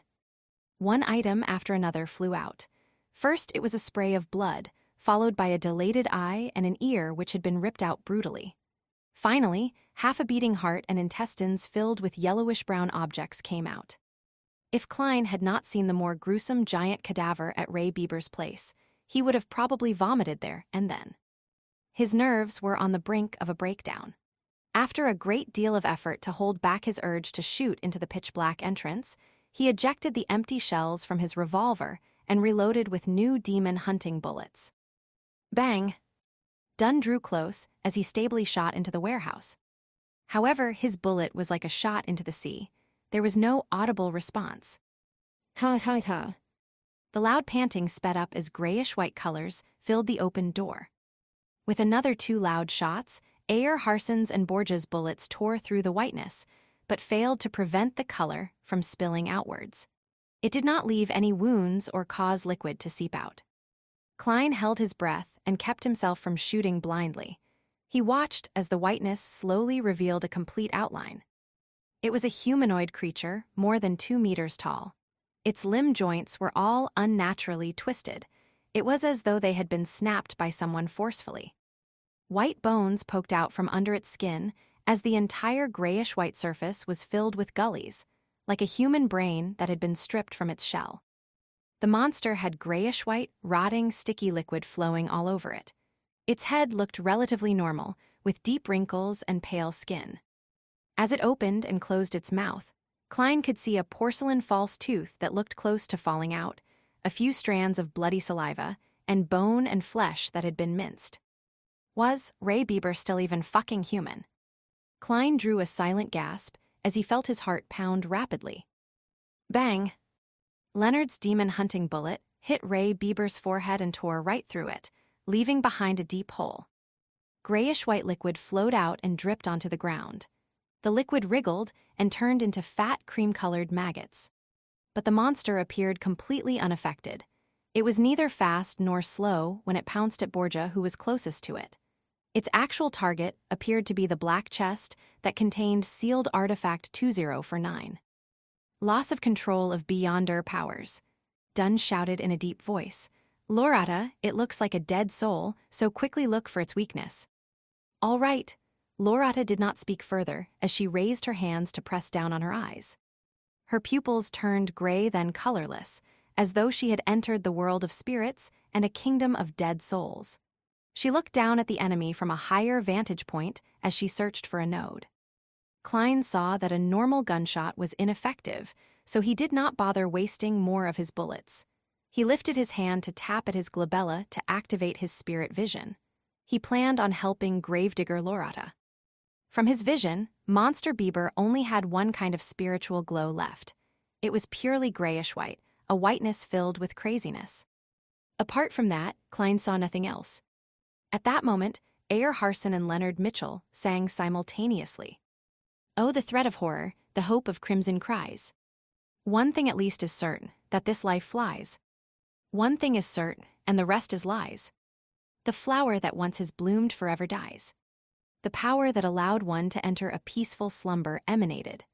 The twisted grayish-white monster gradually slowed down as though it could not fight against the charm of the poem. Then it opened its mouth and let out a shrill cry that ordinary people were deaf to. Ah! Bang! Klein felt a sharp pain in his head as he automatically exited his spirit vision state. He felt warm liquid flowing out of his nose, and when he subconsciously wiped it with his hand, he discovered the back of his hand covered in blood. Ayer and Leonard fell back to the ground at the same time. They had blood stains lining the corners of their lips, noses, and eyes. Borgia, Dunn, and Lorata each took a step or two back, the color in their face draining. That monster only screamed once, but it appeared to exceed what the 6 Beyonders could withstand. They instantly turned extremely weak. Bam! It closed in on Borgia and suddenly swung its twisted joint. Bangs, bang, bangs, bang. Borgia and Dunn shot twice each, but they didn't cause any damage to Monster Bieber. Bang! A blow sent Borgia flying out as his long-barreled revolver fell to the ground. He tried to stand up a few times, but failed to do so. The corner of Monster Bieber's mouth had stringy liquid oozing out as it leaped towards the black chest. Bang! At that crucial moment, Ayer Harson shot a bullet at the box to knock it some distance away, preventing Monster Bieber from grabbing it. Its momentum brought it forward by more than 10 meters. The black chest cracked, and as the thumping within turned more intense, it grew more obvious. Found it, the black-haired Lorata finally spoke. I need you to control it for at least 3 seconds. All right. Dunn didn't delay any further. He extended his hand to tap his glabella and closed his eyes. He seemed to fall asleep as shapeless waves slowly rippled out one after another. In that instant, Monster Bieber paused and the craziness in its eyes quickly receded. Its thin, transparent eyelids began to close uncontrollably as well. Dunn's body started quivering, and something popped up under his clothing and wriggled on the spot. It was as though he hid slippery, scaleless snakes within. Lorata rushed over and with a roll, arrived under Monster Bieber.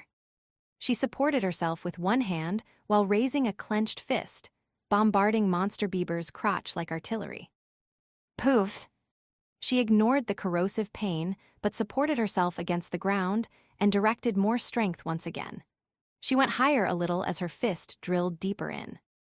Rip, Lorata pulled out her forearm as she dragged out an intestine filled with brownish-yellow blood stains. In the intestine, there was an ancient notebook. Monster Bieber let out a blood-curdling scream, and his body suddenly lit up as though it was melting. Get down! Just as Ayer Harson's hurried shout ended, Klein saw Monster Bieber suddenly swell up. Boom! Amid a loud explosion, the distant Klein was tossed into the air by the shockwave and landed heavily. He struggled to stand against a swirling headache, and he saw Monster Bieber turn into a pile of disgusting, rotting flesh. Then he saw Dunn and Lorata, who were a dozen meters away, looking like they had been knocked out. Ayer Harson, Borgia, and Leonard Mitchell were on the ground too, some groaning in pain, some struggling to stand up but failing. Klein was just about to relax when he suddenly saw a familiar object about 2 or 3 meters away from him. The black chest had stopped rolling, and the cracked surface was facing the sky. A skinny brown arm extended out. Sealed artifact, 2049, fuck. Klein's heart tensed up as he immediately leaped in the opposite direction in a bid to escape 2049's effective range. The blast from before had thrown the black chest near him. And at that moment, Klein's head suddenly buzzed as his thoughts turned sluggish. Chapter 75, Saving Himself. Oh no, I've been controlled by the puppet. Captain and company are either unconscious or have yet to recover. They can't even get up. They will not be able to wake me up in time. No, I have to save myself. Everything before Klein's eyes was happening in slow motion. All his joints and his brain seemed to have been coated with an ever-thickening layer of glue. He had no interest in becoming a human version puppet, so he seized the opportunity of not being fully controlled by trying his best to seek a way to save himself. I definitely can't hit myself. There must be an external force. External force, I'll give it a try. There's no time for hesitation. Without the luxury of time to think through things, Klein came to an idea in less than 3 seconds. He moved his rusty knee joint and took a counterclockwise step. At the same time, he did not try to escape the invisible rope that hung around his throat. All he did was recite inwardly. The immortal Lord of heaven and earth for blessings. He wanted to use the mysterious world above the gray fog to awaken him and escape sealed artifact 2049's assimilation. Creak, creak, creak. Klein's knees and ankles let out an involved ear-piercing sound. With a slow, contorted step, he took another step counterclockwise. From the Sky Lord of heaven and earth for blessings. Klein's thoughts turned increasingly sluggish as he felt as though he was a computer that had all sorts of bloatware and every antivirus software installed. He lifted his left foot in a jerky manner as he took another step in the required spot. The exalted theurge. Klein's thought processes turned more and more rigid and sluggish. He took the final step purely out of instinct. At that point, he knew he was almost fully under the puppet's control. Even if Ayer Harson could get up in time to save him, he would probably be unable to be awakened. But his strong desire to live made him chant the final line of the incantation. The celestial, worthy. Just as he finished his incantation, the extremely chaotic and hysterical shouts and murmurs sounded. They quickly took over every corner of Klein's sluggish thoughts, shattering them in the process and reducing them to thoughts he had no control over. Klein's brain became a boiling pot of potpourri as his stiff body turned light while his spirituality lifted. Endless grayish-white fog and the dark red stars of varying distances appeared once again before his eyes. It was vast, mysterious, vague, and blurry. Klein's confused mind quickly settled down as he finally regained his ability to think, only to see the magnificent palace. Phew, thankfully it worked, he whispered with a lingering fear. According to his previous observations, he knew that once someone fell under the control of sealed artifact 2049, it was equivalent to death. Normally, there was no medicine that could save the victim. Luckily, his luck enhancement ritual and the mysterious world above the gray fog was not considered normal at all. After pacing a few times, Klein began considering the situation he was in. I can't just stay here the entire time, right? By the time Captain and company wakes up and gathers over, I won't be able to explain the situation. As things are right now, I only have the shell of my body, nothing more zombie-like than a zombie. But if I were to take the risk and return, there's no way to guarantee my safety. What if I get controlled by 2049 again? While suffering from his dilemma, Klein suddenly smacked himself in the forehead and could not help but chuckle softly. It looks like I haven't gotten used to my status as a seer. Before he finished his sentence, he appeared at the seat of honor in front of the long bronze table, sitting on the high-back chair with the strange symbol. Klein extended his hand as a fountain pen appeared out of thin air. He scribbled a sentence on an illusory piece of paper. Returning to the real world is very safe. Immediately following that, Klein pulled out a projection of a spirit pendulum from his packet. After a few gatherings, he discovered that the items he brought on him were projected above the gray fog, but they were relatively illusory. Klein held the silver chain with his left hand as he allowed the topaz to nearly touch the paper. He calmed his breathing and half-closed his eyes. He calmly repeated the words on the piece of paper. Returning to the real world is very safe. Returning to the real world is very safe. After repeating it 7 times, Klein completed the divination with spirit dowsing. He opened his eyes and saw the topaz slowly oscillating, guiding the silver chain in a clockwise spin.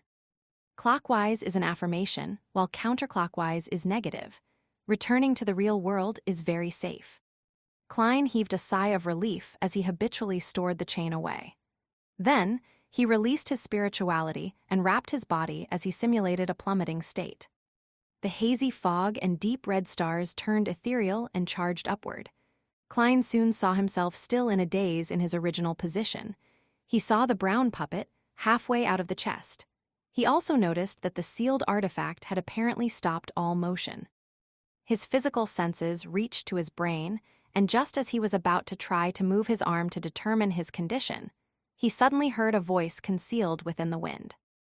"Do you wish to be awakened? You can be saved as long as you promise me one thing.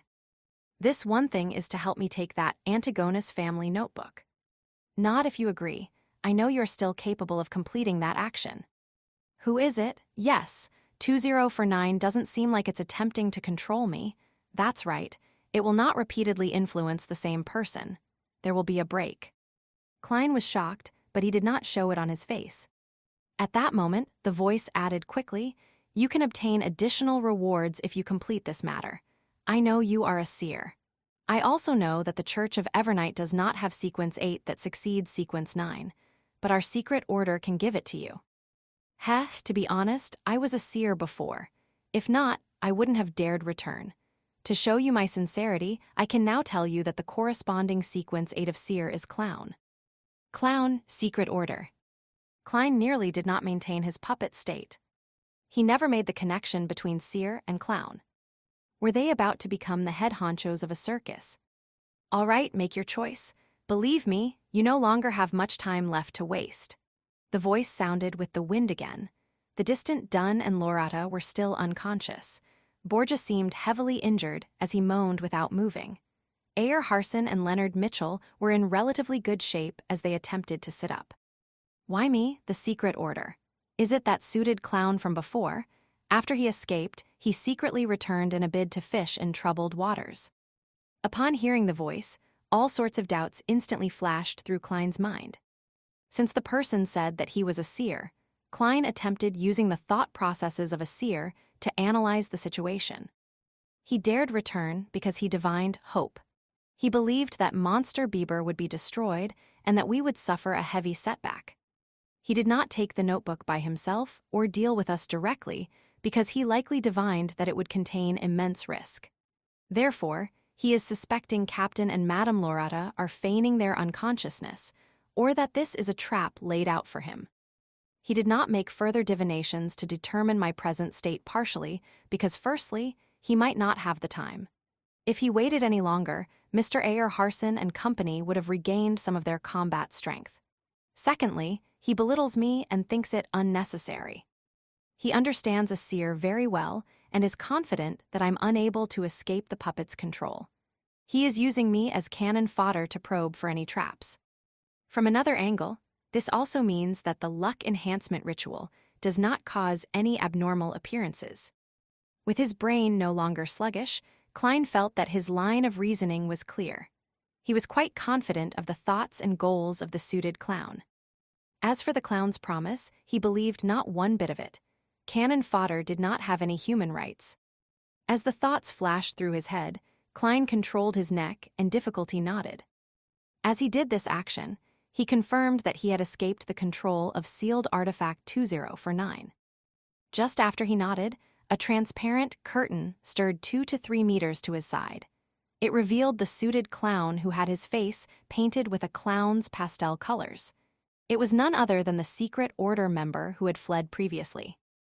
At that moment, as Klein had previously turned around in an attempt to leap out of 2049's effective range, his back was facing the black chest and the puppet. The suited clown was in front of him to his side. First, it was to stay away from the sealed artifact, and second, to avoid his revolver's barrel. It was clear that he was very careful. The suited clown pulled out a long paper slip from his pocket and shook it vigorously until it turned straight like a wooden pole. He held the wooden pole, and at a distance of 2 to 3 meters, he gave Klein's shoulder a prod in an attempt to wake him. This fellow knows 2049 very well. He knows that if the scent of an Antigonus family descendant is present, the puppet would go ballistic and control 2 at a time. He also knows that throwing a rock doesn't seem effective. At the very least, I've seen Captain and company attempt similar means. Although Klein did not know why 2049 had stopped assimilating him again, he did not dare stay within 5 meters of it any longer. Therefore, he waited as he held his breath. Just as the wooden pole was about to touch his shoulder, Klein suddenly raised his left hand and grabbed the edge of the pole and yanked it backwards. The suited clown was caught by surprise as his body was pulled forward. He staggered a few steps forward as the gap between him and Klein contracted once again. He was now less than 2 meters away. At the same time, the prepared Klein squeezed his right finger on the revolver's trigger. Bangs, bang. He shot twice but did not aim at the suited clown. Instead, he had aimed behind him, shooting to the side of sealed artifact 2049. Before the gunshot rang, the suited clown had taken the initiative to roll from his staggering state. He had instinctively backed off. Klein released his hand, which had grabbed the wooden pole, as he took several steps away rapidly and rushed out the danger zone. Just as the suited clown rolled twice and was about to jump backwards, his head went abuzz as his thoughts rapidly turned sluggish. No good. He forced me to, dodge in the direction of the antagonist puppet. I'm within 5 meters. How could he not be controlled by the antagonist puppet? The suited clown stopped from his rolling as he attempted to crawl out with his seemingly rusty joints. At that moment, Klein had already turned around. He held his revolver with both hands as he aimed at the slowly moving target. To him, that was equivalent to shooting a fixed target. Having seen the suited clown's battle with Dunn, Ayer, and Lorata, Klein knew that he was agile and good at rolling. Therefore, even when they were just a meter or two apart, he had carefully given up on shooting directly. Instead, he forced the clown to dodge to the kill zone he imagined, where sealed artifact 2049 was. If the puppet had been ineffective, the suited clown would have determined that he had fallen into a trap. He would then escape by leaping backwards and not pose any significant threat. Bang! Reflected into the indescribable eyes of the suited clown, the black-suited Klein pulled the trigger calmly. Chapter 76, Dealing with the Aftermath. Bang! The silver bullet traversed the short distance of a few meters and accurately bore into the suited clown's neck. Large amounts of blood spewed out, dyeing his skin and bow tie red. The suited clown was unable to let out a cry as his throat seemed to produce sounds of him gasping for breath. He wished to raise his arm to divert the fatal wound, but his joints appeared to be filled with glue. His motions were slow and jerky. Bang! Having entered a half-cogitation state, Klein was not stunned by the appearance of blood. He pulled the trigger once again calmly, as though it was his usual daily practice. A grisly hole appeared on the suited clown's forehead as crimson red spewed out. The luster in his eyes, dimmed as the intricate revolver's might, was far higher than what Klein had imagined to be. As his knees buckled and his arms hung down, the suited clown gradually fell to the ground. His eyes were frozen with a dazed look. His body convulsed a few times before it slowly relaxed and stopped moving. Having delivered a headshot, Klein turned around in a cool manner. He spun his revolver and allowed the empty shells to fall down. Then, dressed in his black formal suit and half-top hat, he walked towards Ayer Harson. He pulled out the final silver demon hunting bullet in his pocket and inserted it into the revolver's chamber. The reason why he did not turn back to look at the suited clown's tragic fate was solely because of his discomfort with his first kill. However, it was necessary. He did not know what would happen if the suited clown was under the full control of the puppet. Furthermore, he did not dare risk entering sealed artifact 2049's effective range. After all, no one knew if something odd would happen that prevented his self-rescuing luck enhancement ritual to fail. As for the items on the suited clown, Klein only cared if there was the so-called clown potion formula or the relevant clues. However, this was not something he was in a hurry to carry out. In a while, he could do it together with Dunn, Ayer, and company. If the Nighthawks had it, it also practically meant that he had it. There was no way that they would be unwilling to share the potion formula of Sequence 8. At most, he would be required to accumulate his contributions over time. After all, he had only become a seer recently. It would still be a long time until he fully digested it. As his thoughts churned, Klein quickly walked next to Ayer Harson. The gentleman in his gray trench coat struggled to sit up but failed at every try. He was covered in dust and mud from the fall. "Mr. Harson, what do you need me to do?" he asked, squatting down. He pointed the revolver in his hand at the ground in case of a misfire. Ayer gasped for air and sighed. The monster was too strong, if not for its weakness. Then he pointed at a sky-blue metal bottle beside him and said in a self-deprecating laugh, "I was trying to consume some medicine, but my hand shook." The sky-blue bottle was about the size of Klein's finger.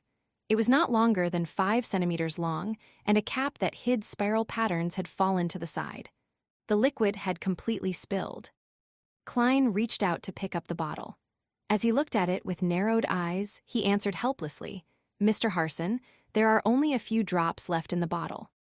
"Go to Borgia and search his body, in his inner pockets," Ayer said as he gasped for breath. "All right," Klein stood up and casually asked, "Is this restorative medicine?" "An item from mysticism." "No, it only has certain restorative effects. The main goal is to stimulate our minds and squeeze out the potential," of our bodies. It allows to maintain a decent state for a short period of time until we return where we can receive treatment. Ayer attempted to sit up only to fail again. Its name is the goddess's gaze. Remember to let Borgia drink half a bottle. Klein did not delay any further as he turned around. He briskly arrived at Borgia, who was groaning in pain. He found the uniform sky-blue metal bottle from the Nighthawk's pocket. After removing the cap, he carefully held the bottle to Borgia's mouth. Having sensed it, Borgia tried hard to open his lips. The bottle was held up as dark red liquid flowed in Borgia's mouth. Klein estimated the quantity and stopped just in time. He then screwed the cap back on. The medicine was rather effective. It only took Borgia a few seconds after drinking to regain the spirit in his eyes.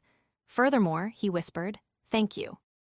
With that said, he pressed down on the ground as he slowly sat up. He first dealt with his wounds before walking to the unconscious Lorata and Dunn.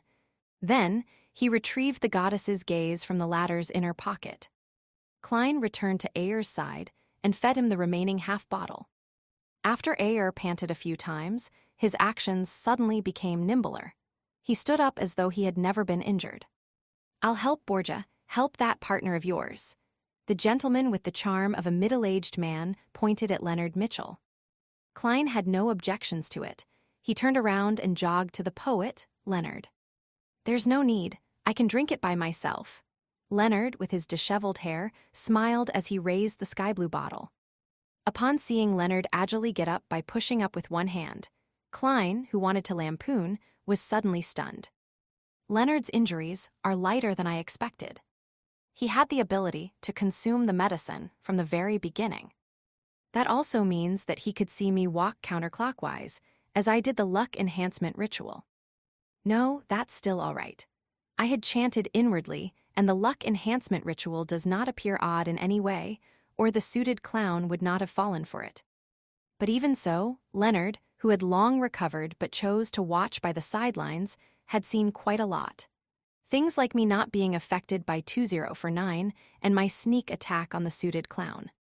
Just as Klein's eyes narrowed slightly, Leonard, who was walking in his direction, stopped beside him and chuckled softly. "I actually wanted to save you, but discovered that you didn't need it. Don't mind it. There are many special people in this world that can always do things others can't, such as you." "And me." Leonard smiled as he went past Klein and walked to the awakening Dunn and Lorata. "Narcissist." Klein thought silently as he felt a lot more relaxed. From the looks of it, Leonard Mitchell hid quite a bit of secrets.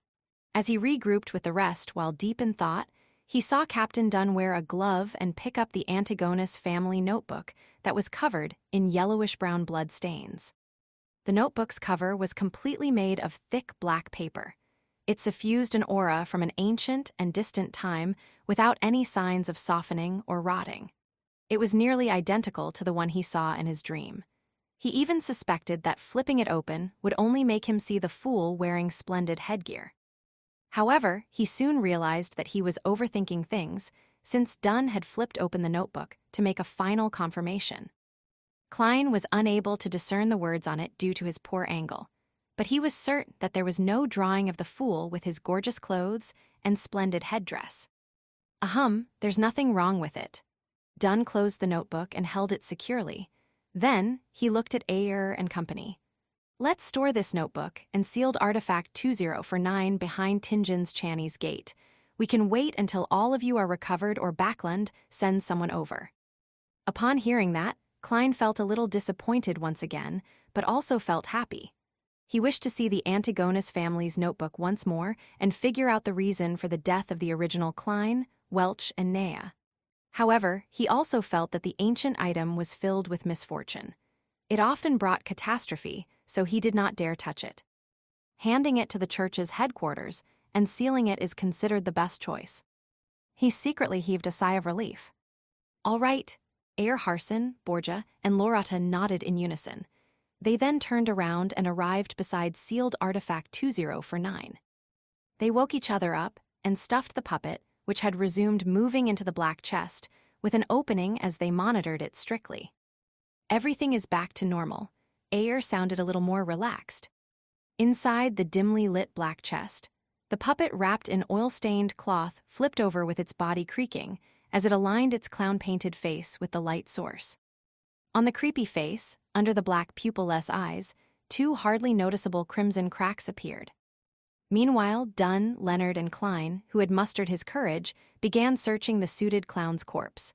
They found paper flowers, handkerchiefs, poker cards, glass pieces, and all sorts of strange items.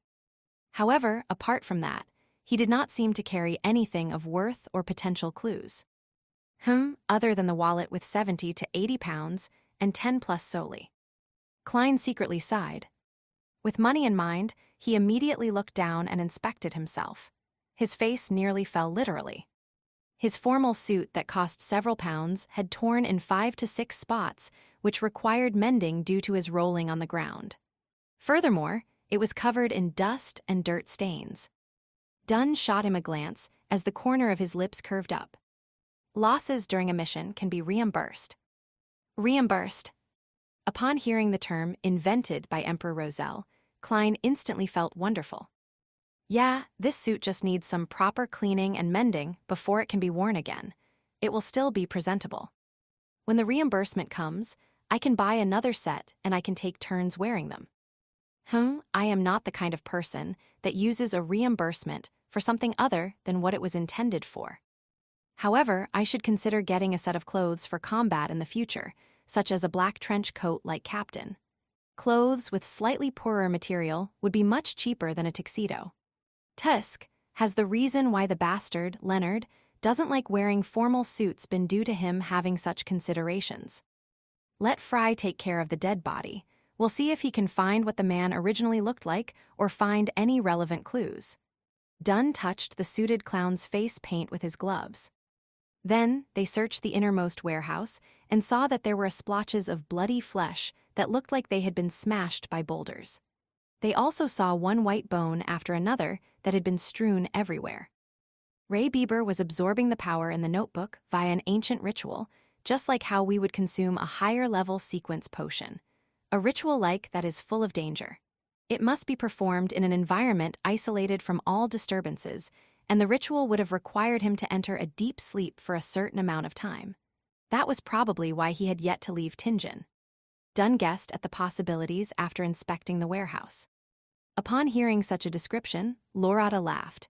Her black hair contrasted sharply with her pale face. Such a pity, we awakened him ahead of time. His anger at being woken up truly left a deep impression on us. This is a kind of losing control. Dunn looked towards Klein and told him, as both an explanation and a lecture. Why didn't he just leave Tingen and try to absorb it elsewhere? Asked a perplexed Klein. Ayer laughed and pointed to his head. People influenced by ancient or sinister powers often are lacking in this department.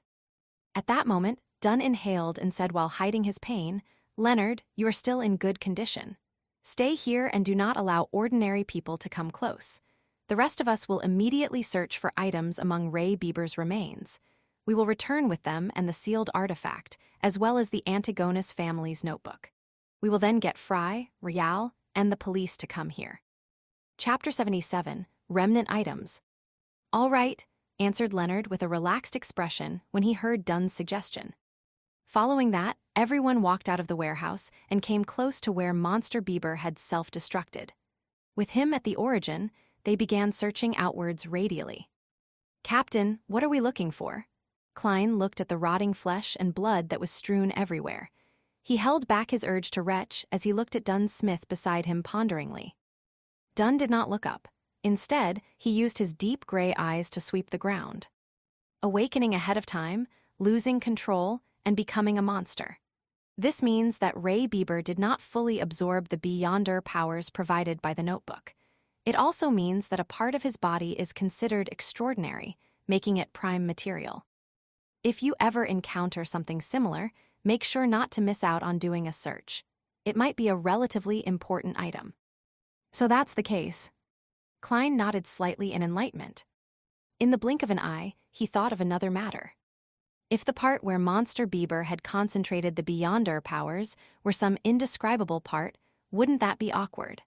Wouldn't it be extremely disgusting to concoct it into a potion? Just as Klein's mind wandered, Borgia, with his sharp eagle-like eyes, suddenly shouted. "Found it, ahem." Dunn and company immediately turned and closed in. Driven by his curiosity, Klein walked over to Borgia with a quickened pace.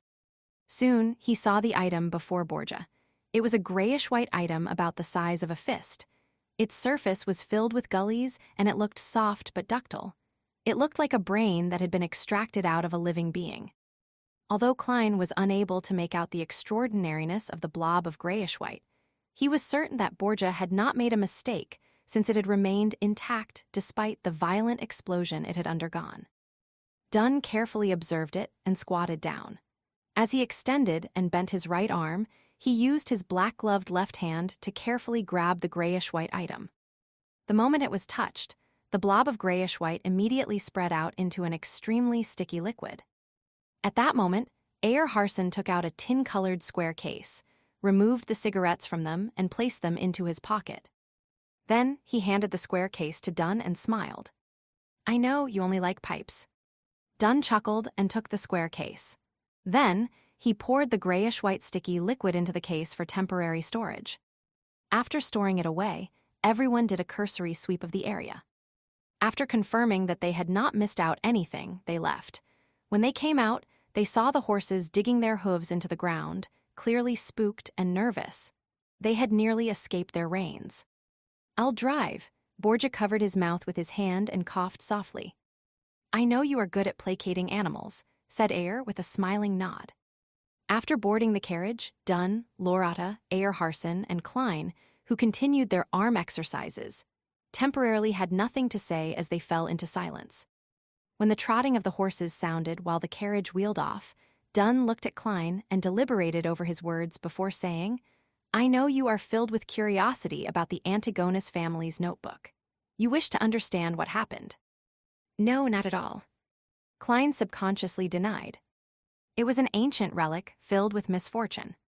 Without giving him time to answer, Dunn continued and said, "However, I have to first report this to the Holy Cathedral. Only after they determine the confidentiality level of the notebook can we consider if this can be shown to you." "No problem," Klein gave a short and simple reply. Dunn continued his arm exercises as he thought before saying, "I once promised that you can be made a formal member of the Nighthawks when we confirm that Ray Bieber is a descendant of the Antigonus family clan. Now, not only have we determined Ray Bieber's identity, we have even eliminated the monster and spoiled the secret order's conspiracy. In this entire process, your performance was outstanding. You personally killed a member of an evil organization. Therefore, I will fulfill my promise and immediately make an application to the Holy Cathedral. We'll wait for their approval." "Right, I forgot something important. I still need to ask if you are agreeable to it. Mr. Klein Moretti, are you willing to formally join the Tingen Nighthawks as one of its members? Your salary will increase severalfold, reaching £6 a week. Furthermore, you will get a raise every subsequent year. Your salary will be paid by the church and Awa County's police department equally. You will also gain the identity of a probationary inspector. It will be very useful at times. As a support-type Beyonder, you do not always need to face enemies, but you will have to guard Channy's gate once a week. Without the squad's permission, you are not to leave Tingen. Furthermore, you have to keep this a secret from your family." By the time Dunn finished listing the restrictions and benefits, Klein was already thinking deeply for more than 10 seconds. "I wish to become a formal Nighthawk." Only by doing so could he continue to gain more access to mystery, such as the situation regarding the secret order. After reading the gathered Roselle diaries, Klein had some changes in thoughts about himself. Being skilled in mysticism knowledge, to seek a way home was an immutable goal of his. Raising his strength further to more safely make the mysterious space above the gray fog do his bidding, before using it to return home, was a new addition to his goals.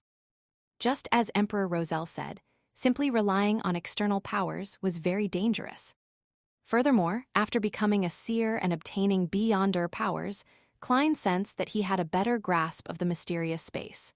For example, he could pull another person into the gathering. This forced him to consider what possibly beneficial changes would happen to the mysterious space above the gray fog, when he reached sequence 8, sequence 7, or an even higher sequence. Of course, Klein knew very well that this was built on the premise that he completely resolved the side effects of the seer potion. He could not rush or be rash. Very well, once the Holy Cathedral approves of it, you will become one of us. Dunn's gray eyes were tinted with a hint of joy. At that moment, Ayer Harson, who was listening in, interrupted. Klein, don't mind me calling you Klein. Your performance today was really excellent. You managed to kill a Beyonder from the secret order. I even suspect that he has reached sequence 7. How did you do it? I really find it incredulous. The question has finally been raised. Having long prepared for it, Klein acted as though he was organizing his thoughts. He knew that it was indeed incredible and enigmatic that he had killed a Beyonder that ran rings around Dunn, Ayer, and Lorata. Ayer and company were not blind or dumb, so it was a matter of time before they inquired about the process. However, he never expected them to wait till this moment. That's right, Captain and Mr. Harson were previously injured, and their situations could have worsened at any time. At that moment, any matter that could result in conflict had to be put on hold. It was to prevent me from acting desperately because of my exposed secret. Only after I expressed my attitude and showed that I was willing to be a Nighthawk were they at ease enough to ask, "How crafty?" They did not have any obvious communication between themselves, but they had made the same tacit decision. Klein answered as though in thought, "It's an extremely lucky event. The clown in the tuxedo had made a fatal misjudgment. Back then, sealed artifact 2049 was thrown near me as a result of the explosion's blast. It looked about 5 to 6 meters from me, but it was only a crude observation. It was very easy to come to the conclusion that I was within the sealed artifact's area of influence. And back then, I was feeling faint because of the explosion. My actions turned sluggish and looked as though I was being controlled. It was unknown when that suited clown came close to me in an invisible state. He tried to entice me by offering to save me and the corresponding sequence 8, clown, of the seer potion. He wanted me to help him retrieve the Antigonus family's notebook. Right, he said that the secret order is in control of the seer potion's corresponding sequence pathway and that he was once a seer. Klein recounted the situation back then in detail. He even described the theories he had back then, including how he believed that the suited clown had divined that taking the notebook would be an extremely risky endeavor. Thus, he had changed his plans. Of course, all the truths were used to conceal the lie made in the beginning, that he had been controlled by sealed artifact 2049. Divine that it was extremely risky to retrieve the notebook. Yes, it's indeed highly risky. However, the risk was actually because of you, said Lorata with a chuckle as she covered her mouth. His divination was right, but it caused him to end up in a fatal situation. This sure is an interesting account. Klein was taken aback before he nodded seriously. Indeed, divination is never crystal clear, and that vagueness only means that an interpretation can be wrong. Yes, I have to take note of that. How did you finish him off after that? Asked Dunn while he did his arm exercises and leaned back. Klein smiled. I pretended to agree to him and made him awaken me. However, he did not dare enter the effective range of the sealed artifact. He stayed 2 to 3 meters away and used a strange paper slip in an attempt to push me. I seized the opportunity and pulled at his paper slip, causing him to be thrown into 2049's effective range. I then complemented it with repeated shots and completed my goal. Heth, it's quite an embarrassing matter for me. I didn't even have the confidence of hitting him despite being only 2 to 3 meters away from him. Ayer nodded slightly. With his evasive abilities, a distance of 2 to 3 meters is not an absolute guarantee. You might be able to strike him but fail to hit him in a vital spot. That would only make things worse. Your choice back then was impeccable. It can even be said to be outstanding. If I were in your shoes, I might not have been able to do it better than you. He did not ask further. After all, the suited clown's entry into the sealed artifact 2049's area of influence basically sealed his fate. He became a living target. The subsequent sequence of seer is clown. How odd, Dunn suddenly said with a sigh. Chapter 78, Trauma. Ayer Harson added, Exactly, it is hard to imagine that the subsequent sequence of seer would be clown. According to normal logic, no one would link them together. Is that strange? I remember that quite a number of sequence potions also seem to lack similarities between their different levels. Lorata covered her mouth as she yawned. It was obvious that her injuries were more severe. Not even Goddess's gaze could help her to maintain her vibrant energy. No, Lorata, this is completely different. Even if the other sequence potions are lacking a connection, we can also find common points if viewed from a different angle. However, I cannot comprehend it for seer and clown at all, said Ayer Harson as he shook his head and sighed. Klein listened to their discussion and laughed. No, there's still a common point. What? Ayer asked curiously. Even Dunn's arm exercises clearly slowed down. Klein replied without hesitation. Be it a seer or a clown, both of them can be found at the circus. Ayer, Dunn, and Lorata were stunned. Quite a good answer. I like young man like you. Lorata was the first to return to her senses as she burst out laughing. Ayer also smiled as he shook his head. In this era, the number of gentlemen who are equipped with the spirit of self-deprecation is decreasing. Thankfully, we have met one today. Do you think I like to engage in self-deprecation? It's not like I figured out any commonality between the two. Klein complained internally as he replied with a wry smile. I only wish that the potions of the sequence pathway would not have names like beast tamer, acrobat, or magician. That would really form a circus. Furthermore, it's a one-man circus. Haha, Dunn and company were immediately amused. It filled the carriage with a joyous atmosphere. The carriage proceeded straight for Zoudeland Street. Klein, who was not injured, was the first to enter Blackthorn Security Company. Goddess, what happened to you? Why are you like that? Rosin exclaimed when she caught sight of him. Klein looked down at his dirty and tattered suit. He replied with his heart aching, there are always all kinds of accidents during a mission. Thankfully, the goddess blessed us and it ended beautifully. Praise the lady. Rosin devoutly drew the crimson moon across her chest. Before waiting for Klein to continue, she asked, do you need us to hide in the third floor again? Is the sealed artifact really that dangerous? Trust me, it's far more dangerous than you can imagine, replied Klein with a lingering fear. If not for his even more mysterious luck enhancement ritual, he would have perished under the proverbial hands of 2049. Goddess? Rosin's lips quivered as though she had still a million things to say or questions to ask, but in consideration of how the captain was waiting downstairs, she held back her compulsion. She informed Mrs. Oriana and company to head upstairs to the third floor. The neighbors of Blackthorn Security Company were either estates of the church or devout clergymen who vaguely knew of the situation. When all the civilian staff dispersed, Klein did not rush to the recreation room to inform the other Nighthawks.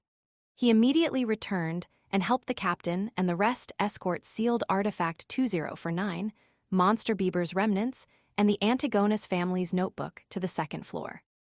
Through the partition, Dunn pushed open the recreation room's door and said to the two Nighthawks who were playing Gwent cards, Fry, Rial, both of you are to immediately head to the harbor's Tyrol warehouse and aid Leonard in dealing with the aftermath. All right. Rial, with her raven-black hair and cold expression, was the first to stand up. Corpse Collector Fry, with his black hair, blue eyes, and pale skin, stood up next. They put down their Gwent cards and walked out the recreation room, and when they passed through the partition, they clearly paused. Wait, Dunn shouted, not letting down their expectations. What else is there? Sleepless, Rial turned her head back and asked without an expression. Remember to inform the police. Let them seal off the road. Prevent anyone from coming close until you are done with the scene and move the corpse back, Dunn said, smacking his forehead. All right. Rial turned around and took 2 steps before pausing once again. She turned her head, blinked, and confirmed coldly, Captain, is there nothing else? No, Dunn answered categorically. Rial nodded unnoticeably and walked towards the entrance. As for Corpse Collector Fry, who exuded coldness and darkness, he maintained his adequate pace. At that moment, Dunn added, remember to tell Rosin, Mrs. Oriana, and company that they can come down. No problem, Fry calmly replied as though no emotion stirred in him. Klein watched as the two Nighthawks walked out the door and went upstairs before heaving a secret sigh of relief. He followed the captain and the rest underground. They proceeded straight to Channy's gate. As Dunn gestured for sleepless Kenley to open Channy's gate, he instructed Klein, "Go to the armory and get old Neil here. We need his ritualistic magic to heal ourselves." As the effects of the medicine began to wear off, his mental state gradually waned. "All right." Klein did not wait for the captain to continue, as he added, "I will watch the armory in old Neil's place. I will also request for at least 20 demon hunting bullets and also wait for the Holy Cathedral's approval, curbing my curiosity about the Antigonus family's notebook." Dunn was instantly at a loss for words. "Captain, is there anything else?" asked Klein with a smile after beating Dunn to it. Dunn shook his head and remained speechless.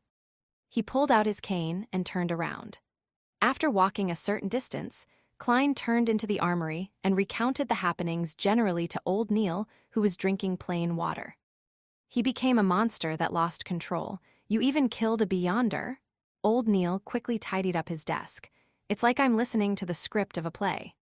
He mumbled as he circled around the desk and walked straight towards the corridor without waiting for Klein's answer. Klein asked out of curiosity, "Mr. Neil, doesn't the church have real restorative medicine? Why would ritualistic magic be needed?" "No medicine made with ordinary ingredients can provide the permanent restorative effects of a ritual. Extraordinary ingredients are very rare, and most of them are not suitable for restorative medicine," old Neil explained casually. "You should know about goddesses' gaze, right? When the medicine is first made via a ritual, it would be a standard, real restorative medicine. But every minute after its completion, its effect evaporates until little of its efficacy is left." "I see," Klein nodded disappointedly. As a former keyboard warrior and avid gamer, it was a habit to yearn for a medicine with magical healing properties. He watched old Neil leave and sat down, taking in the tranquility that he had not had in a very long time. In the midst of his piece, he recalled the tragic death of the suited clown. He recalled himself shooting coldly, the gruesome wound, and the spewing of fresh blood. Klein's body shivered as he felt discomfort. He first stood up, then sat down, then slowly repeated the process. He also did some pacing back and forth in between. Phew! He let out a breath and decided to occupy himself with something so that he could stop thinking of those negative images. Klein took off his silk hat and formal suit. He then took out a handkerchief and a brush to clean off the dirt and mud. After an uncertain amount of time, he heard old Neil's familiar footsteps. Old Neil's gait involved him walking on his heels, and it made a distinctive noise as he ambled down the hall. "How tiring," old Neil complained as he walked into the room. "Tell the rest that no one is to come here within the next hour. I need to rest," he instructed casually, glancing towards Klein. "Why don't you rest upstairs and I keep watch here?" Klein suggested out of kindness. Old Neil shook his head. "It's too noisy upstairs. Rosin is a lady who just can't stop talking." "All right." Klein did not insist. He put on his coat and hat, picked up his cane, and returned to the corridor. Then he pulled the armory's door ajar. Tap, tap, tap. He slowly walked on the empty path when he suddenly saw many rooms he had never seen previously by the side. "There is a secret door here." Klein stopped at a spot around a bend as he looked at the room. He discovered that corpse collector Fry had already returned. He was carefully examining a completely dissected corpse. "Corpse!" Klein's heart stirred as he mustered his courage and approached the room. He knocked lightly on the open door. Knock, knock, knock. Fry stopped his actions and turned around, looking over with his blue but ice-cold eyes. "Sorry for disturbing you. I just wish to know if this is a corpse of a beyonder," asked Klein as he controlled his tone. "Yes." Fry's lips opened and closed, but only spat out a single word. Klein's gaze reached beyond him and landed on the corpse. Indeed, he discovered the familiar gruesome wound on the forehead. "It's that suited clown." Klein secretly exhaled and said, "Any discoveries?" "No," answered Fry in an abnormally simple manner. The mood instantly turned awkward. Just as Klein was about to bade farewell, Fry took the initiative to say, "If you feel uncomfortable, you can come in to take a look. You will discover that it's only a corpse. Afraid that I'll be traumatized? Klein nodded in thought. All right. He entered the room and came in front of the long white-clothes table as he looked at the corpse. The suited clown's red, yellow, and white paint had been cleaned off, revealing an unfamiliar face that did not look anything special. He was in his 30s and had black hair and a high nose bridge. At that moment, Fry went to a square table by the corner of the wall and picked up a pencil and piece of paper. He returned to the corpse and placed the paper down and began drawing with the pencil. Klein glanced at it in curiosity and found that Fry was sketching the suited clown's head. It did not take long before Fry stopped moving the pencil. On the piece of paper, there was a lifelike portrait. Compared to the corpse, the only difference was the lack of a wound with the addition of blue eyes. What a talented genius. Klein marveled in surprise. I never expected you to be that good at sketching. My dream was to become an artist before becoming a nighthawk. Fry's tone was completely placid. Then why don't you fulfill your dreams? Asked Klein curiously. Fry put down his pencil and said with the suited clown's portrait in hand, My father was a priest of the goddess. He wished that I become a priest. It's a presentable job. You became a priest? Klein asked in surprise. He found it unimaginable that Fry could become a priest with his personality and the vibes he exuded. Yeah, I did quite an okay job. Fry wore a cold expression as the corners of his mouth curled up a little as he replied. Later, I encountered and experienced some things and ended up a nighthawk. Klein did not plan on infringing on his privacy, so he asked, You were once a priest of the goddess, so why not choose to be a sleepless? A personal reason, answered Fry frankly. Furthermore, Madame Dolly is a good role model. Klein nodded, and just as he was about to change the subject, he heard Fry say, Help me watch this room. I have to immediately hand the sketch to Captain. Closing a secret door is very troublesome. All right. Although Klein was a little afraid facing a corpse alone, he braved his fear in agreement. With Fry gone, the room turned quiet. The corpse laid there as Klein's heart turned heavy. He took a few breaths and, in a bid to defeat his fears, approached the long table. The suited clown lay there silently with his pale face. His eyes were tightly shut, and he had lost all signs of breathing. Apart from the gruesome wound, he emitted the unique coldness of a dead man. Klein observed for a moment as his emotions gradually settled as he was calming down. He swept his gaze and discovered a strange brand on the suited clown's wrist. Gathering his courage, he extended his hand to touch it, hoping to turn it around to see it more clearly. Just as the ice-gold touch reached from Klein's fingertips to his brain, the pale palm that had lost all vibrancy shot up suddenly, grabbing him by the wrist. It grabbed at his wrist tightly. Chapter 79, Another Murmuring. Klein instantly felt his hair stand on end as the icy hand tightened around his wrist. He instinctively pulled his wrist back in a desperate attempt to escape. A heavy sensation bore down on him as Klein used every fiber of strength in his entire body to yank his arm back. Bam! The pale, naked corpse was yanked so forcefully to the side that it fell from the autopsy table. However, the white, ice-cold finger's grip remained firmly latched onto Klein's wrist. Klein momentarily lost the ability to think. The only thought that went through his mind was to draw his revolver and riddle the corpse in holes. However, as he could not retract his dominant hand, he threw his black cane and desperately tried to retrieve his revolver from his holster, to no avail. At that moment, the corpse's eyes rose, revealing a pair of calm, blue eyes. His mouth moved as he muttered, Hornesis, Hornesis, Hornesis. After those 3 words were said, Klein was completely flustered as he felt that the fingers gripping onto his wrist began to loosen before dropping limp. The suited clown's eyes were shut once again, as though nothing had happened at all. If the pale corpse wasn't lying on the stone floor, Klein would have imagined that he had been struck by a hallucination spell. He staggered backwards a few steps and felt that most of his body was trembling as a result of the shock and fear. Phew, phew. Klein gasped for air as he slowly regained control of his mental facilities. He looked at the corpse on the ground in alarm and fear. He drew his revolver and carefully retreated from the room, one step at a time. After confirming that the corpse was motionless, he took a glance at his wrist of the hand holding onto his revolver. There were 5 deep, red finger marks imprinted on his wrist.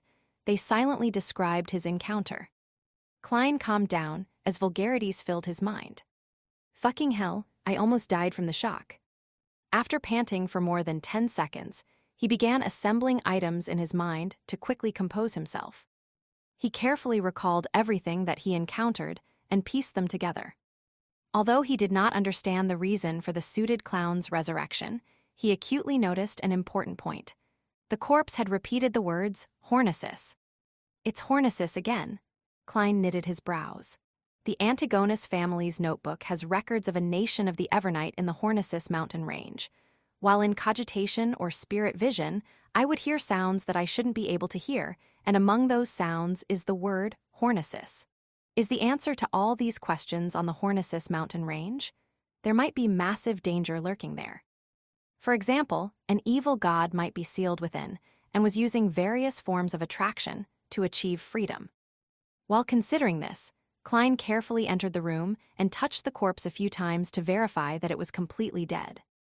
He didn't want corpse collector Fry to see him mess up the place, so he mustered his courage to move the corpse back onto the autopsy table.